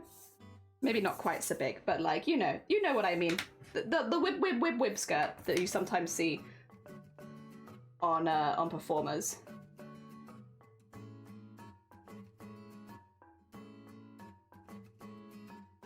And have that go there to there, and then just bing, bing, bing, bing, bing. Jelly for Oz, you should do lights surrounded by Christmas beetles and cicadas. Ooh, I don't dislike that, actually. Top it up and favour all the corners. I could favour all the corners. You're right. Since when did you have morals? Never. What kind of beetles and cicadas would you recommend? Because obviously I can type in beetles and cicadas, but I might get ones from elsewhere around Asia and stuff like that. Do you have any ones that you see a lot at Christmas? And I'll have a little Google and have a little look. Oh dear, I will only do that if I want to test my skills, and then only for personal views. Yeah. It's like, I don't think, okay. Controversial opinion times. Is there anything wrong with tracing? No. As long as you're not planning to sell or monetize the work or use it for self-promotion. Nothing wrong with tracing as long as you're not monetizing. But because I am someone who is looking to do that, potentially, I don't want to say for sure, but because it's on the table of things I might do, it's like, yeah, not on the table for me personally. But yes, I do think there's a lot of stuff online where it's like, you should never trace, and it's like, well, I do agree. I think you will learn slower if you rely too heavily on tracing. At the end of the day, that's not my choice to make. If you want to do it, I think most people know that you won't normally learn as fast if you trace. But yeah, if you're not specifically selling it, I don't think it's a bad thing. It's just really, for me, if you're selling it or monetizing or using it as part of your portfolio, you know, things that could lead to a job, then it's like, yeah, that's kind of shitty of you to do that. Don't do that. Oh dear. But it's like, you know, you see people getting cancelled over stuff where it's like, they've traced art once and it's like, yes, but did they sell it? No. Was it a personal project that had like nothing to do with monetizing? No. That's probably not so bad then. I still wouldn't recommend it to artists if you're like trying to grow as an artist. Again, it will hamper your growth and make everything else take longer, but you know, meh. Oh dear, the stickmen are currently taking a break. They're still dancing around Fort Lauderdale. Also, Pi, good morning. I hope you're doing well. We are drawing some winter-esque themed embroideries, or what will end up hopefully being embroideries. So they are not Christmas per se. They are more just like generalized winter. I think with this, I might have to actually take it into Photoshop and just exactly work out, because I probably want them to be pretty much identical and that is difficult to draw freehand. So what I'll do is I'll give the idea that they're identical, but I don't think they're actually going to be identical, because yes, I'll probably draw one that I like, take it to Photoshop, and then use that. Because yes, drawing multiple perfect stick people is hard. I literally look up Christmas beetles, and for cicadas we have the green grocer. Okay. Christmas beetles. Okay, let me have a little look. See, sorry. We will. Green grocer is. Oh god, oh no. I'm getting the green grocers. Cicada. Try that again. Sorry, it sent me straight to Google Maps. There it is, green grocer cicada. Ah, dear. Aww. I mean, that's kind of a cute little bean. He's very green. Ah, dear. Morning, all. Still slightly a bit shocked and intrigued at the same time. I was at a cafe, my work, enjoying one of my guys' butter and toast. Took the opportunity to eat the toast. Thin greasy film on top. Has anyone done that? And what does it taste like? I mean, I know people do eat them together. I can't say that I have myself, though. Also, I hope you're having a good day. Tea and toast. Tastes good. There you go. You like tea and toast. I need to look up Christmas beetle. I have a mission, and it is Christmas beetle. Aw, Christmas beetle. Oh no, they're declining? Oh no! Okay, well, I'm gonna put Christmas beetle on there, because now that I know that they're declining, that's up there. Christmas beetle. How dare! Save the Christmas beetle. They're very cute. Oh dear. All right. Can I just say that these are copied? Oh, no. You know what? I should draw them the other side as well. Do I want to? No. No, I do not want to. I don't want to draw them on the other side, especially when I know that I'm going to do one and just copy them for the rest so that they are exactly identical. But it's fine. Whatever. For the look, I will do it, even though I am not happy about it. And I will make you all know that I'm not happy about it. There you go. So I think this is probably the good start. And then it's got that beautiful piece in the back, which I think I would want to do some representation of. It might not be exactly the same, but it can be something. There you go, just get those bodies in there. Excuse me. And then, excuse me. And then, oh my god, hiccups, please. Okay, that'll do, that'll do. It's not perfect, and that's okay, because it doesn't need to be. It's just an idea. Okay, there you go. Got some ballet dancers in kind of a different outfit, but I do think it makes them more recognizable as ballet. Give it a try sometime, maybe. Dear, what's the project that you're working on? We are designing embroideries. We've had some ideas from people already, so I'm just playing catch up at the moment. But basically, it's some winter-themed embroideries that I could do after Boobtober, because Boobtober starts in less than a week, which means pretty soon all of my time is going to be taken up with boobs, which, listen, I'm not going to complain, but like, you know, I am going to be a busy hecking bean. And so with that in mind, it's like, well, let's get this done now. That looks like that one scene from One Piece. It is that one scene from One Piece. That is exactly what I'm doing. It's that one scene from One Piece, right guys? How do I want to interpret them? Because they kind of look like a butterfly, but it's not quite. I think I might focus more on the bit in the center, which is like so, like almost like a pair of wings. And then just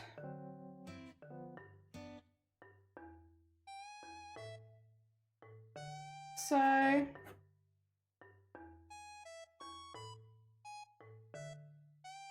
And then like that. Yeah. What is Boobtober? Boobtober is Breast Cancer Awareness Month. So basically, October is Breast Cancer Awareness Month. Boobtober is an event that I started 3 years ago where we raise awareness and raise money for breast cancer awareness, specifically BCRF, which is the Breast Cancer Research Foundation. This is our 3rd year doing it now, and we have loads of other streamers joining us. So what started as an event that I was going to make pretty much entirely just for me, like it was something that I wanted to do, I didn't think anyone else would want to necessarily join, has become easily the biggest event I run every single year, which is yeah, now a massive event where we have loads and loads of streamers taking part, raising money, raising awareness of breast cancer, and just like talking about it in a more casual way. The whole point of Breast Cancer Awareness Month is for people to know the signs and symptoms, for people to be able to better look after themselves and to learn a little bit about what it is. Every single year we do this, we spread that awareness on Twitch. Boobtober is a really good name for it because while it is like a little bit clickbaity, it's clickbaity, I think, with a very good cause in mind. You know, it's clickbaity and it makes people want to know about it because it's got boobs in the title. Like, of course it does. And yeah, it's worked very, very well for us because it is with a good cause in mind. Oh dear. Oh dear. Winter or Xmas themes, not Xmas. And I don't want a robin. No, boring. Boring! We want more exciting. So what we're going is folklore. Not so much like, oh, holly, lol, a robin. No, I want folklore. I want to know your skin suits. I want to know, like, your ballet performances that do stories from hundreds of years ago. That. Mary Lloyd. We're doing the Mary Lloyd at one point because that's fun folklore. We've done the spider webs from Ukraine because that's fun folklore. And we're doing this. Isn't Robin Hood kind of folklore? It is, but I wouldn't say that it's particularly wintry. It is folklore, but is it wintry folklore?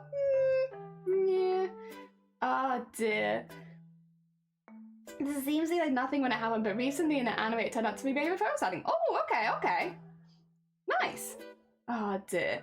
I saw those. They were very hecking beautiful. Very hecking beautiful. I was blown away. Because basically Feathered had told me, oh, we're getting some pens as a donation, heads up, and it's like, oh, amazing, you know, when you've got them, post them in the Discord and all that kind of stuff. And Feathered was like, yeah, sure, can do, you know, normal stuff. And then I saw them on Feathered's stream the other day, and it was like, whoa, they're so pretty. Sorry, I'm putting some like massive wings above it. It's definitely not correct, but I've decided that I would like to do some wings. I don't know if this is a bit busy though. It's feeling a little busy. Well, I mean, that can be a first good idea, but then we change it. Oh dear, for an embroidery. Did I post an idea for Dying Light 2 on the Techland website? And it was published 3 hours ago and it's already gone up. Oh my god! Hell yeah, Hawk! Also, good morning, Hawk. Just put something in the live stream chat. Let's have a look. Folklore is my drug. Oh no. Is this safe for me to listen to? Drogi? Ne, ja se ne drogiram, folklore je moja droga. Folklore is my drug. Folklore is my drug. You're right. You know what? Wouldn't change that. That's perfect. Oh dear. Oh my god. Well, I need to scream at someone. There you go. Perfect. Oh dear. Boobtober. There it is. So that is a link to the Discord. If you are a streamer and you are looking to rate, so I'm going to take this off now, I'm getting warm. Talking about tits always warms me up. If you are a streamer and you're considering taking part, you'll need to go to that Discord because that's where all of the information, all of the resources, all the assets are. It's where all of our communication for the event is as well. So if you are curious about Boobtober as a streamer and you would like to join in, it is open to streamers of all sizes, of all backgrounds. Very specifically, we want American and men right now. More men, more Americans. If you happen to be a man or American, or even better, an American man, or basically someone over that side of the world, Canadian, all that kind of stuff, or anyone on that side, we need you because we need you to fill in some of the nighttime slots. And we also always want more men because a lot of men only listen to other men, and men get breast cancer too. And me telling you that men get breast cancer doesn't always have the same impact as another man telling another man. Same as like women. Sometimes women only listen to other women. So we need men and we need women and we need more binary people and we need trans people as well. Basically, a lot of people will only listen to people of the same kind of background as them. So whoever you are, you're perfect. We need you. We need everyone. Dear, if you can spread that kind of stuff to your community, we'd very much appreciate it. It's not just about fundraising. A lot of it really is to do with raising awareness and making sure that people know that they should be taking themselves to the doctor with those kind of symptoms. A really good example of this is that the male mortality rate for breast cancer is so much higher, and that is likely down to several reasons. One, men just don't know they can get breast cancer. it is not widely advertised. Outside of events like this, people don't talk about male breast cancer. And so if a man has the same symptoms as a woman, which often they are very similar, they might not take themselves to the doctor in the same way a woman was, because we're raised to be like, you find a lump on your boob, you go to the doctor. Like, that's it. We know that. Men don't, a lot of the time. I'm not saying necessarily men in this community because we talk about it so often, but like a lot of men don't. And if you are a male streamer or someone who presents as male and could talk to your, you know, people following you about it, you might help save someone's life, because you talking about going to the doctor and that you should go to the doctor if you find any of these things unusual and it's not embarrassing and you just need to go, could actually save someone's life down the line. And that's why Breast Cancer Awareness Month is so important. It is the most common cancer in the world. It is also the most common cancer for women. So, but men can get it. Men can get it. Go back to that. Men can get it. You can get it. Regardless of your gender, you can get breast cancer. Everyone has it. You're off to bed. Take care, Unpredictable. Thank you so much for popping by. The Unpredictable's actually been helping me a lot behind the scenes and is now an event staff for Boobtober, so you'll probably see a lot of them.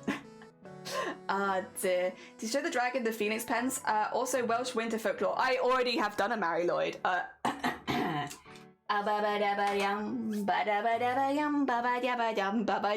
You can buy my prints. I've already done a Mary Lloyd. Oh dear, you can scream me any day, just not early in the morning. I'm grumpy then. That's very fair, honestly. You're never mad. We want you.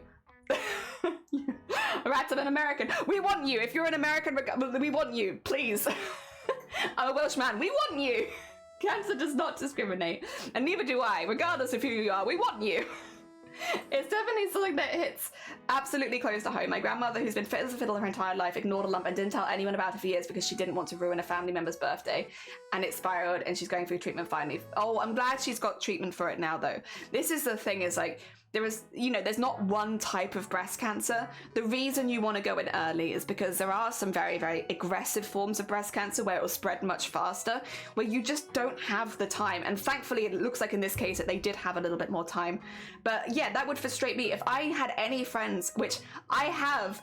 A friend of mine had a lump for 6 months before going to the doctor about it. And at our age, you do not want to be waiting 6 months. If you find a lump, you go to the doctor. Because when you're younger, you're more likely to have more aggressive forms of cancer. It's not that you will, but you're more likely to. So waiting 6 months is just not a good idea. Waiting 6 months anyway is not a good idea, but definitely not when you're your age. No, do not wait. We've got to go. You say goodnight now. No, I'm not saying again if you stay. Aw, you can say goodnight. Good night. Save all the titties. I don't know if I trust you. That's fair. You're trying to go to sleep, I can't be trusted. That is true. Unpredictable says they're going to sleep, but they never do. I feel I need to tell people I've been cutting out paper templates all morning and I just realized I'm using my fabrics. You have become that which you promised never to become. What are you doing? Yes, I can take one good night per day, and any other good nights are clearly my own fault. Oh, no. How could you? Oh dear. But yeah, Breast Cancer Awareness Month. If you are someone who streams, or someone who, even if you're planning to stream and you need a reason to start, please do consider joining Boobtober. I mean, obviously I'm very, very biased. It is my event, but I genuinely, you see so much good come from that event. We've had so many people take themselves to the doctors and go get things checked out, because I think as a streamer, the only responsible medical advice I can ever give you is to go to the doctors, and it's already had a big effect. We've already had, I'm not going to call anyone out because everyone's personal, but we've already had community members who maybe wouldn't have gone to the doctors before going and checking it out, and having to go deal with stuff because they wouldn't, but it's a good thing. It's really, really good thing. And it's why I emphasize awareness so heavily. Yes, we're raising money for BCRF. BCRF is the Breast Cancer Research Foundation. They are a worldwide organization. If you live in the world, you will benefit from their research. They do all the breast cancer research, really. They are they are the leading for breast cancer research worldwide. So if you were to ever get breast cancer, you would benefit from their research even now. So yes, we do support them financially. We are trying to raise money for them, but really awareness is the main go-to, and I really love when I hear stories of people who are focusing on certain areas and spreading awareness to their community about that.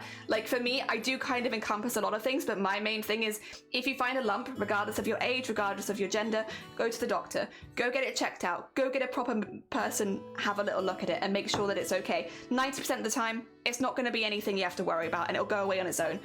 But for that 10%, for that smaller amount of people that, you know, do need to go do more stuff, you do yourself your best service to go in as early as possible. It's not something that you should be waiting around on. Definitely not something you should be waiting 6 months, a year, 2 years on. And it's not embarrassing. I had 3 lumps now on my chest that I have had to go to the doctors for. The first time I was really, really anxious about it because it is, you know, stripping off at the top and having to show a doctor that you've never met before. Also because mine was an emergency appointment. I had a male doctor the first time and I was really nervous about it. And very quickly you realise, oh, they do not care.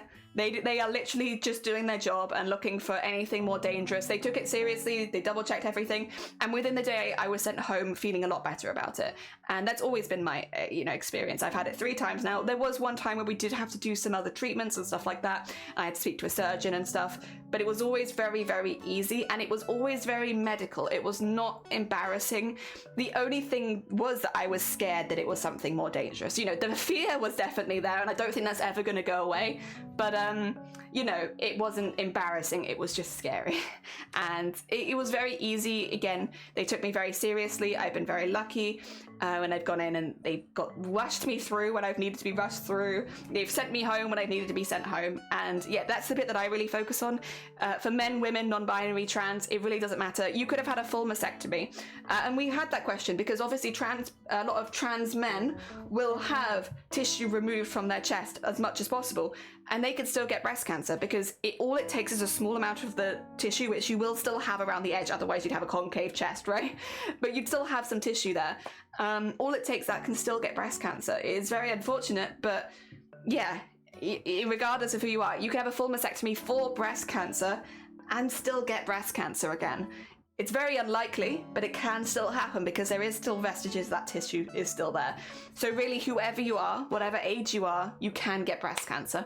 And it is important for everyone to know that so that they know what's normal for them. I'm not suggesting you suddenly start avidly checking yourself every couple days and seeing what's going on, but know what's normal for you and know that you should take yourself to the doctor regardless of your gender, age and stuff. That's another thing with young women. A lot of young women just don't assume it can happen to them. It is very much seen as like a disease you can get as you get older, not as a disease that you get right now. And so a lot of young women don't take themselves to the doctor because it just couldn't be them. The youngest person I saw with a full mastectomy because they'd had breast cancer was 20 years old. And you can get it younger than that. 20. They were going to go to university and instead they had to go to hospital. And it's like, yeah, you can. And I think a lot of my audience in particular are older than that, which please don't tell me your age. I don't want to know. No ages in chat. Keep them out of it. But, you know, that aside, I would expect a lot of people are older than that. Yeah, you can get it at any age. And, you know, you should go to the doctors, even if you're young, even if you're a man, even if you've had a mastectomy previously. You should go to the doctor. Oh, dear. So I think that's pretty much all I had to say about that. But that's always what I focus on. You're going to hear a lot about that. Also, for anyone who doesn't know me, hi, my name is Jelly. I have a background. I was NHS trained.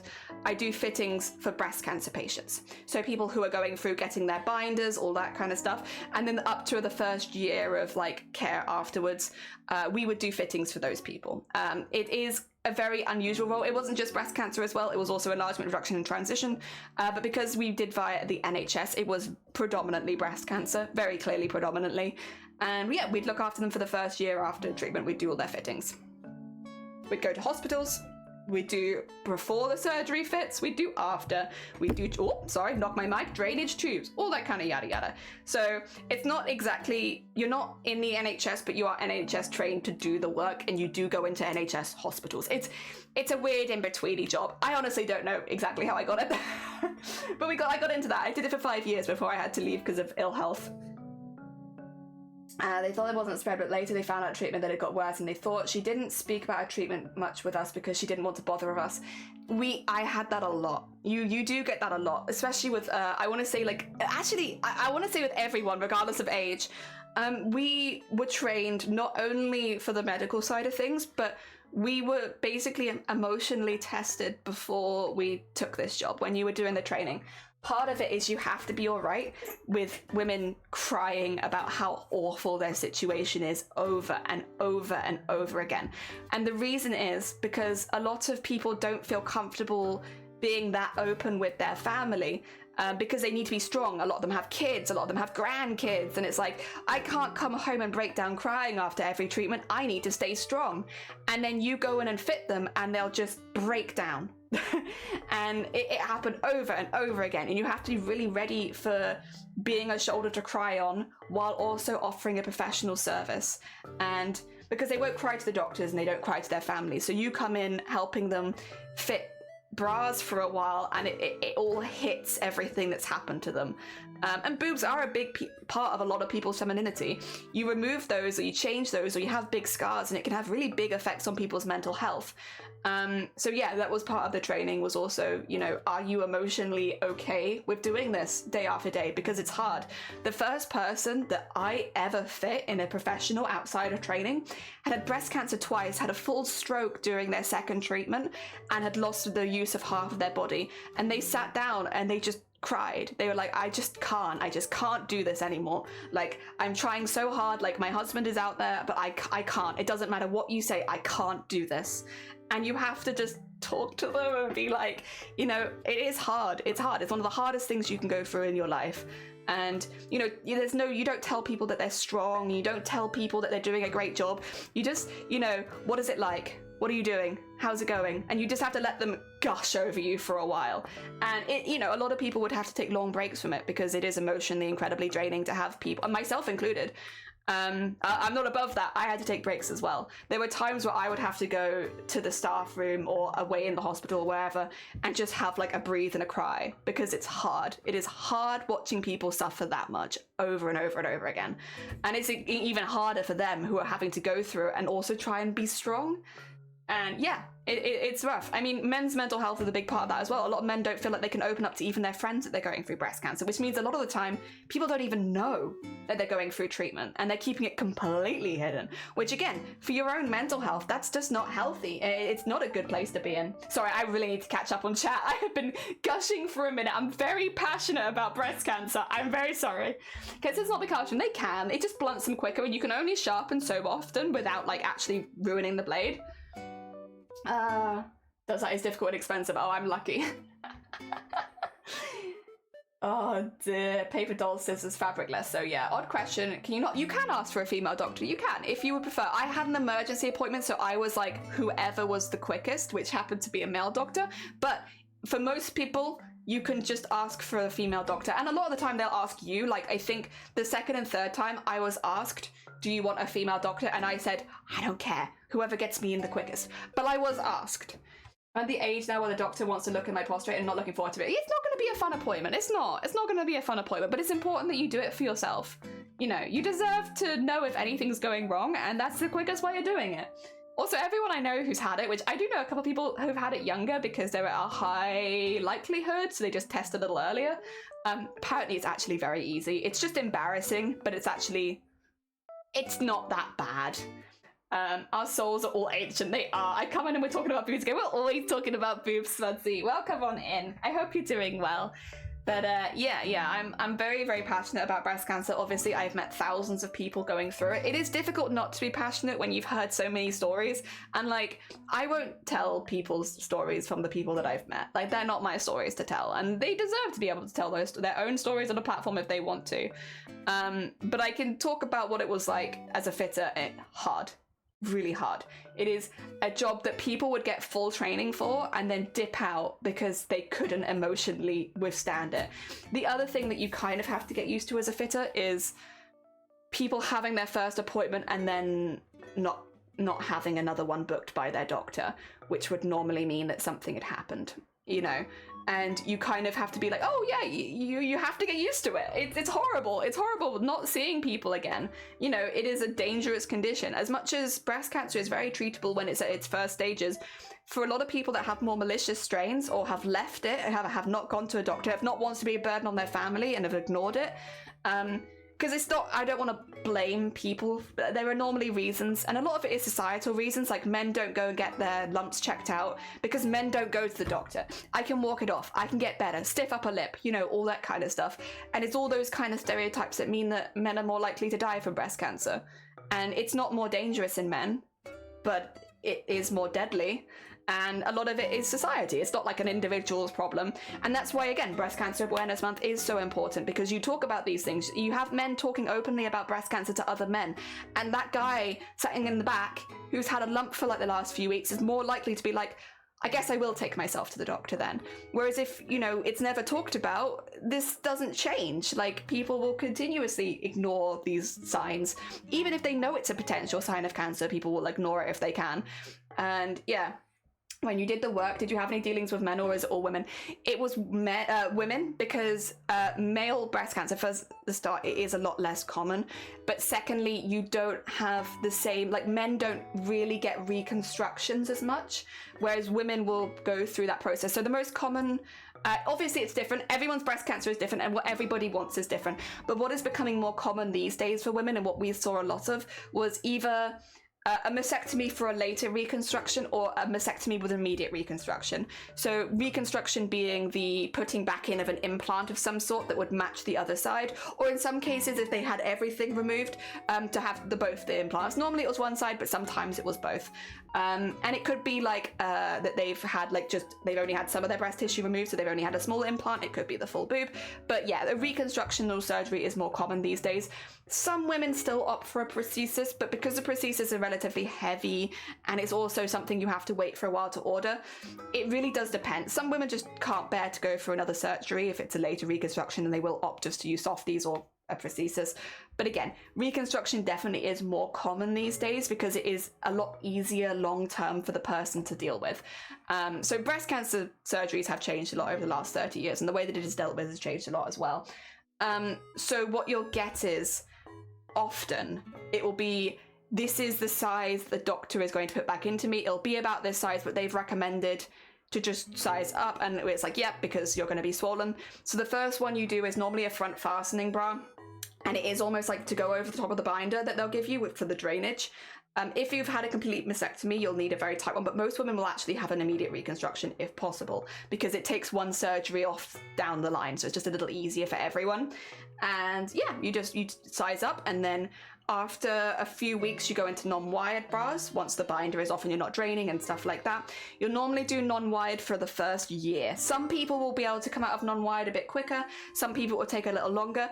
At some point your doctor will tell you that you can go back to wearing your usual bras, and at that point you'll need another fitting, because cancer does crazy things to your body, and the likelihood of you being the same size after cancer versus before cancer is very small. So we'll normally do pre-surgery fit if you're going to need something tight, and then your first post-surgery fit, which is when you'll have your front fastener and all that kind of stuff. You'll have your non-wired bras while you're healing, and then after a year you'll have your final fitting, which is basically a normal bra fit. But again, it's a little different for everyone. Some people it takes a lot longer to get to that stage than others, but that is the general what would normally happen outside of someone. Again, the difficulty is, so with surgeries, there were a lot of cases that were slightly different. That's like the very, very most standard though. Oh dear. But yeah, no, because men don't tend to have implants put in, you don't really have that same journey. It's normally the surgery to remove, and obviously maybe some chemotherapy, radiotherapy, but you don't have that same, like, because you're not having stuff put in, it's not quite the same. So you don't need quite the same help. Yeah. But even so, you know, we have had... No, pretty much everyone I spoke to, we had like a couple of drag queens come in for funds, but like really everyone I spoke to for the most part was someone who was female presenting, someone whose gender is women, because we did have trans women as well, but they were all women, you know? There's a word for it, and I've forgotten it. Not necessarily assigned female at birth, but everyone we dealt with were women. Pretty much. Yeah. How does it look when you only have one boob done? So this is a thing that a lot of people, especially people going through it, the doctor would tell them, but you'd often have to reassure them. So immediately after surgery, it's going to look a little different. It's going to look swollen. It's going to be very, very, you know, perky. There's going to be a lot of swelling. Your sizes are probably going to be different on both sides, while one is very swollen and one is not. It is normal that it looks different for a little while. Once it's healed, when everything is done, like when you're finished, it's a normal looking boob. The reason is they have implants in all different shapes now. So like for women at different stages in their life, but also like, and the implants also do change over time to match your growth as well. So I'll be honest, you won't be able to tell. It's not like the blow-up doll look that you imagine from the movies when people get breast implants. They are very, very natural. They will do, there's normally like a slight difference at the end of it, but it's no different than a usual, you know, like how most women have one boob slightly bigger than the other. It actually, if anything, adds to that, because it will be such a slight difference that it makes them look even more natural. If that makes sense.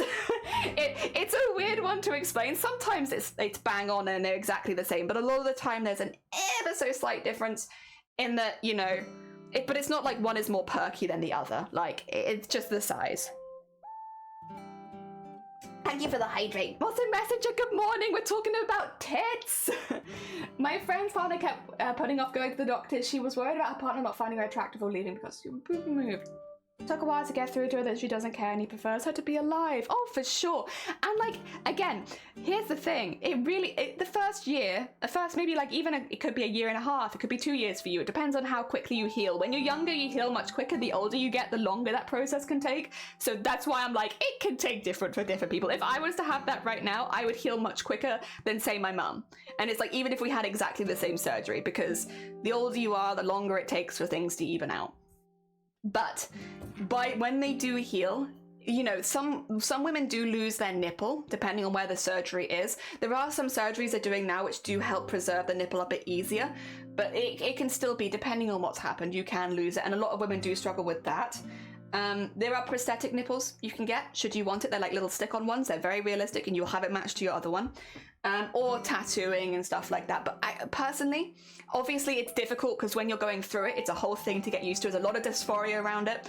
But I don't think you'll notice the difference other than potentially, you know, there'll be a slight scar, which is pretty subtle, by the way. The scars you get from breast surgery these days, because it's like underneath or it's around the nipple, so where there's already like creasing, you really don't see it. Like once it's healed, you won't see it. It's not like you'll be like, oh, I have this massive... Some people do have like radiotherapy burns and stuff like that, but it's a lot more subtle to everyone else than it probably is in their mind. And it is worth keeping that in mind as a fitter, but yeah. Difference is natural, exactly. And yeah, it's not like you're gonna have one tit up here and one tit down here. They're very, very good at making sure that you get what you want. For some people, they'll have both tits removed and then they'll have them put in smaller. So it'd be like basically having a reduction. I met quite a few women who had to have both their boobs removed for breast cancer and then had been like, could you put me down to a C cup, maybe? You know, I was a G before, but could I become a C cup? And they basically get a breast reduction. Some women have the opposite, where they're like, you know, I was a B cup before, but I kind of fancy being a D. Can you make me a little larger? And they do. Yeah. One erect tit. Yeah, see, that's not what happens. Hey, yo, my faith up. I've been setting up my campaign since yesterday. Thank you. Oh, I'm so glad they've been helping. If you do have any questions at any point, do reach out to one of us, either myself or one of the other members of staff. We're more than happy to help, but I'm glad it's going well for you. I always thought that if you had implants, getting a tattoo on the breast was a bad idea. No. No. No. They're very difficult to burst. And no, a lot of women do get tattoos over the breast tissue just to have something feminine kind of over it, especially if they've lost their nipple or something like that. But I don't think it's necessary. I think it's a personal choice. Whatever you want to do to make you feel happy about the body that you have, you do that. They're not skin deep, they're under fat tissue and stuff like that. Yeah, so there normally is still some tissue in there, even after the removal. They will remove a lot of it, but there'll still be some. And yeah, I have luckily set up a campaign in the past. Oh yeah, true, you've done charity stuff before. That is true, you're a dab hand at this by this point. But yeah, we've gotten talking about tits again, and now I've gone very... It's been 2 hours and I've done one sketch, which I do like. It's a good sketch, that'll be a nice embroidery. I swear, it do be like this sometimes.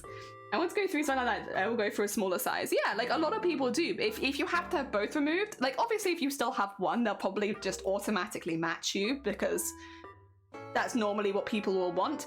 But yeah, if you've had both removed, or if you've opted to have both removed, because some women will only have breast cancer with one boob, but if they find that they're likely of getting it again, they'll have all the tissue removed from both breasts and just have 2 implants. What I will say is, when it comes to these kind of options, if you ever have to go through breast cancer, which I hope none of you do, I know statistically, unfortunately, but I hope none of you do.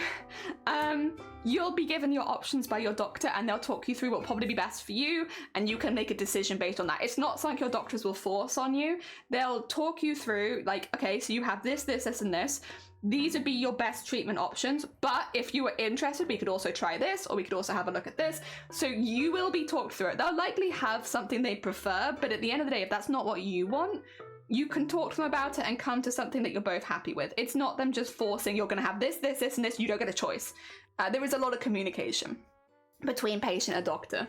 So, you know, it's not so scary. And you have choice. It's not like you've had all of your rights taken away from you. They're going to talk to you about what to do with your body. It'd be easy for me to find a bra, yeah. And again, a lot of women I know, especially because, like, a lot of women, while you can get it when you're younger, you do become more likely to get breast cancer as you get older. A lot of women find that during menopause, their boobs get a lot bigger, and, you know, fat redistribution and stuff like that. So they'll be a size that they were okay with before menopause, but then after menopause, they're like, God, I hate this. Why has this happened to me? And then they'll get diagnosed with breast cancer, which is like, no, double no. But they'll opt for the size they were pre-menopause. So they'll be like, well, I was a D before menopause, and then suddenly after menopause, I was a G. Can I go back to being a D? Yeah. It's very much a silver lining, and I still wouldn't wish breast cancer on anyone. There are easier ways to have breast reduction, but a lot of women I know who'd been through menopause will go for a reduction afterwards because the fat redistribution sucks. Is a designer stream is fine. We can all be squirrels or magpies. True. I'm very passionate about boobs. Again, it's been a huge part of my life for like a long time. I've met so many people going through it. And yeah, obviously running Boobtober as well does make it a reoccurring theme in my streams anyway, which I'm very grateful for, to be fair. Again, it was going to be a one-off stream that I did by myself. I told the story the other day, but like, yeah, Boobtober was not a team event. Boobtober was an event that I wanted to do for raising money and awareness for breast cancer in October that I prepared for myself and for nobody else. Not on purpose, I just, never thought to open it up to having other people take part. And so I was like, yeah, I'm just gonna make a bra every day for a month, raise some money, raise some awareness for breast cancer, and we're gonna go from there. And then so many streamers came out of the woodwork and were like, can I join you? Can I also talk about breast cancer? I also care about breast cancer. Can I talk about it as well? And it's like, I'm not gonna stop you. If you want to use my assets, we can all join together. And then suddenly I'm in charge of a team of like 25 streamers overnight. And yeah, we raised nearly 10 grand. It was very, very wholesome. It was a very, very lovely first year, and since then it's just been a team thing. And I'm very grateful for it. It means I get to talk about something I'm very passionate about, and I found many other people who are just as passionate about booba as I am. I think Twitch is a good place for booba appreciation. So often as well, I think that is another thing, is like, boobs are so sexualized everywhere, which makes sense, they're very sexy, but they're so sexualized everywhere that having like a normal conversation about boobs, boob health and stuff like that on a platform like Twitch is actually really important. You start talking about boobs on Twitch and everyone's like, oh, hot tub streamers, oh my god, naked, showing their boobas, ew, ew, ew. And it's like, okay, well, that's one side of boobs maybe, but like there's so much else to talk about. And if you're only thinking about like boobs as a sexual object, you're forgetting that you need to look after them. They need to be protected. Oh dear. Quirky, oh my god, good morning. Welcome on in. How was your stream? And what did you get up to? Oh dear, we're talking about breast cancer, boobs. Boobtober starts in a few days. We are doing embroidery sketches. I promise we have done work. We have been doing sketches. You know what? I'm going to put this one under this one just so that people can see that I have been doing work. I promise. Oh dear, welcome on in, Quirky, and Geek as well, and also K-Man, welcome on in, and King Blink, welcome on in. The crafters of the Quirky variety have arrived for the raid. Welcome on in. You did go in mid-boob rant. Yeah, so for anyone who's not aware, hello, hi, my name is Jelly. I run an event every October called Boobtober, which is basically to do with raising money and awareness for breast cancer during October, because October is Breast Cancer Awareness Month. So it starts in a few days. We're very, very close. We have like 70 streamers taking part. We're hoping to raise over 10 grand because that is the most we've ever raised in a month. So it's a big event. It's becoming very, very big. We also have a week-long raid train which is taking place from the 12th to the 18th, which is specifically the part of the event that I am in charge of this year, because we now have a full team of people helping us out, because we needed it, because it got so many people taking part. And yeah, it's gonna be really cool. If you're a streamer and if you care about boobs and you have some free time in October to talk about boobs, we want everyone. We want men to talk to other men about breast cancer, because men get breast cancer too, and they aren't talked about enough. We want non-binary and trans people to talk about dysphoria when it comes to breast cancer, going to the doctors with a breast lump when you don't necessarily identify as a woman, and going and talking about that and how you're treated in the medical system. We want women to talk about breast cancer. We want people who have gone through breast cancer to talk about breast cancer. We want people who know people who have gone through breast cancer to talk about breast cancer. We want, if you think you have breast cancer, we want you to go to the doctors. Regardless of your gender, if you find a lump, if you have a weird patch of skin on your chest, if you find any weird discharge or leakage around your nipple that you're not expecting, if one of your nipples suddenly inverts out of nowhere, go to the doctor. Go get that checked out. Go get that checked out, because, you know, it might be nothing. Normally it is. But just in case, go get it checked out. We want you to go to the doctor. It's a Quirky Creates raid! Kara, good morning. I hope you're doing well. I should say, Quirk, if you need to go get some food, if you need to go look after yourself post-stream, please do. I'll just be chatting to your community about tits. I'm sure they'll be fine with it. Oh dear. The amount of people that don't get fazed by a spine being ripped out of the body but shriek at a nipple is crazy. Yeah, like legitimately. You know, we've had it a lot, and it's why Boobtober has been such, which by the way, Boobtober was not my idea, it was a community member, and I can't remember who it was. I think maybe Jason? But yeah, somebody else came up with the name Boobtober, and it was like, that's perfect, because it's just clickbaity enough to get people interested. And then we lure them in with boobs, and hopefully they leave knowing the signs of breast cancer and can take themselves to a doctor or advise their friends and family to go to a doctor if they have any of those symptoms. Perfect. Perfect. We've cracked the code. Matrix, good morning. I hope you're doing well. And Build, good morning. I hope you're both doing good. Great cause. Thank you. I care a lot about it. I've literally just been explaining to the chat, but I had to leave my job last year because of health concerns, unfortunately. But for 5 years, I was specifically a breast cancer fit, or a post-surgery fitter. So I was one of the people that would take measurements of people after they'd gone through breast cancer, or before, a lot of the times pre-surgery as well. It was also for transition, enlargement and reduction, but because I was with the NHS, which is the free healthcare system in the UK, it was predominantly breast cancer. I saw a lot more breast cancer patients, and we would help them through the first year. So we do their first pre-surgery fitting. Sometimes it would be immediately post-surgery, depending on the severity and what was going on. But we'd get them fit with their first binder bras, as well as their like front fastening for the first few weeks. We'd then get them fit with non-wired for the first year, and then send them off with their final fitting size after a year. We'd go into hospitals, we'd help out at events and stuff like that. We obviously had our own store as well, but because a lot of mobility issues with people going through cancer, we'd often try and go to the hospitals or to the sites and stuff like that.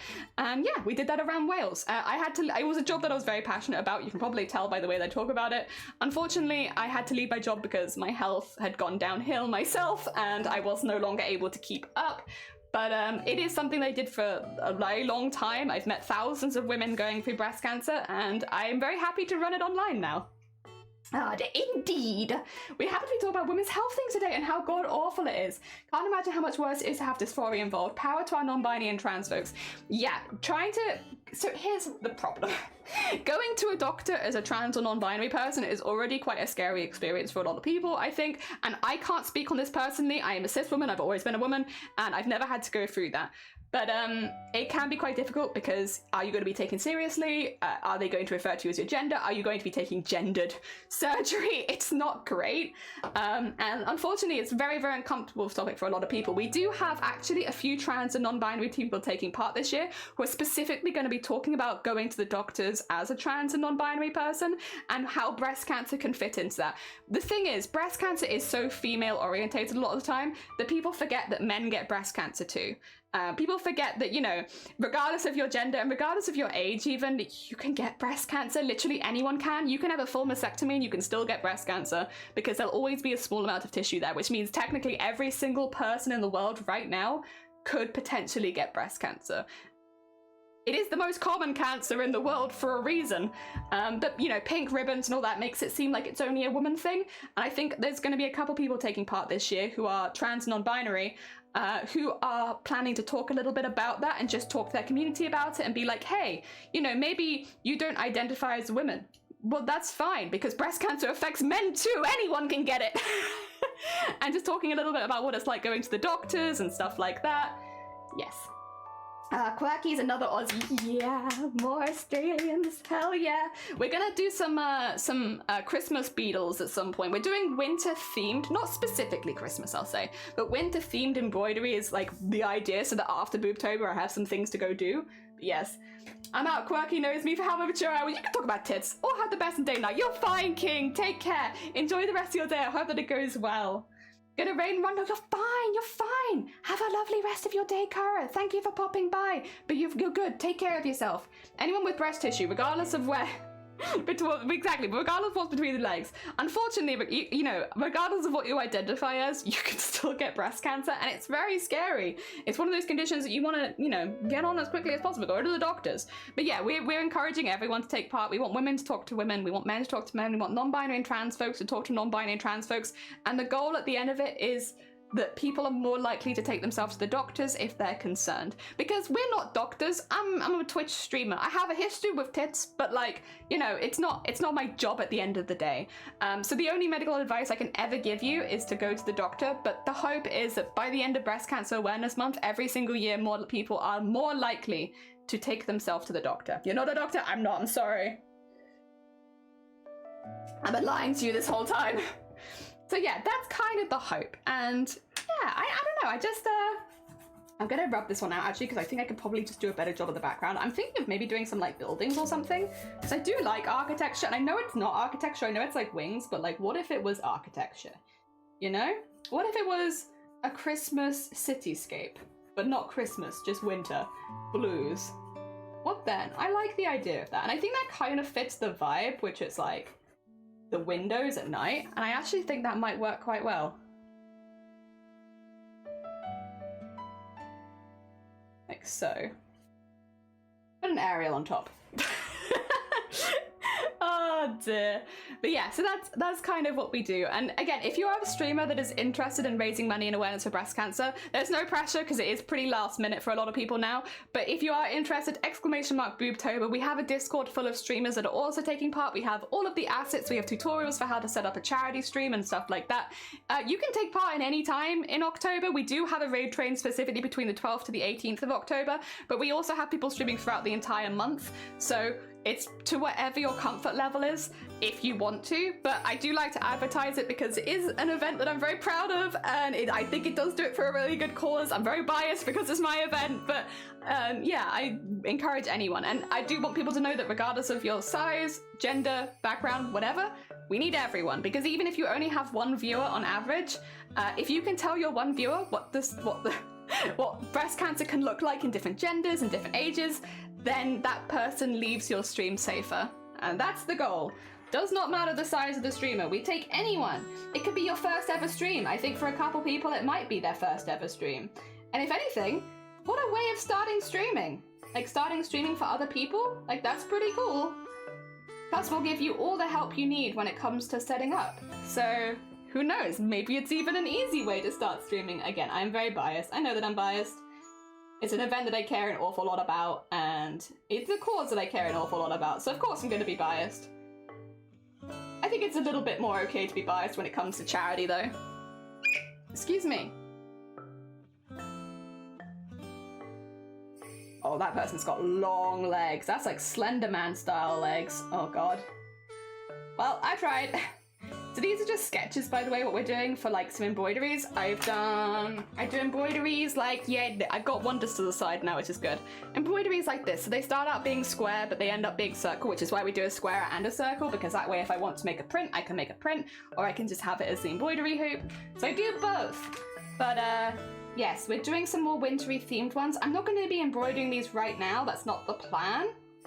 But after Boobtober is over, it'd be good to have some plans, because while October is going on, all of my time is kind of on Boobtober, which means that I won't really have a lot of time for planning during October, so I figured we'd do it now, and then, yes, that way I'm prepared.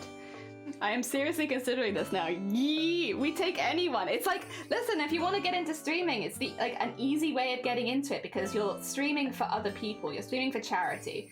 and you have like a team of people who are happy to help you out, you know, get you in there. You know, well, also if you were taking part in the raid train, it'd be a really good opportunity to meet other streamers and maybe hit affiliate, so it gets you that initial boost. Starting out with an awareness of any kind when streaming seems like a bold start. I mean, it is definitely a bold start, but at the same time, it's also starting out with a whole team of people helping you, like to set up your stream and all that kind of stuff.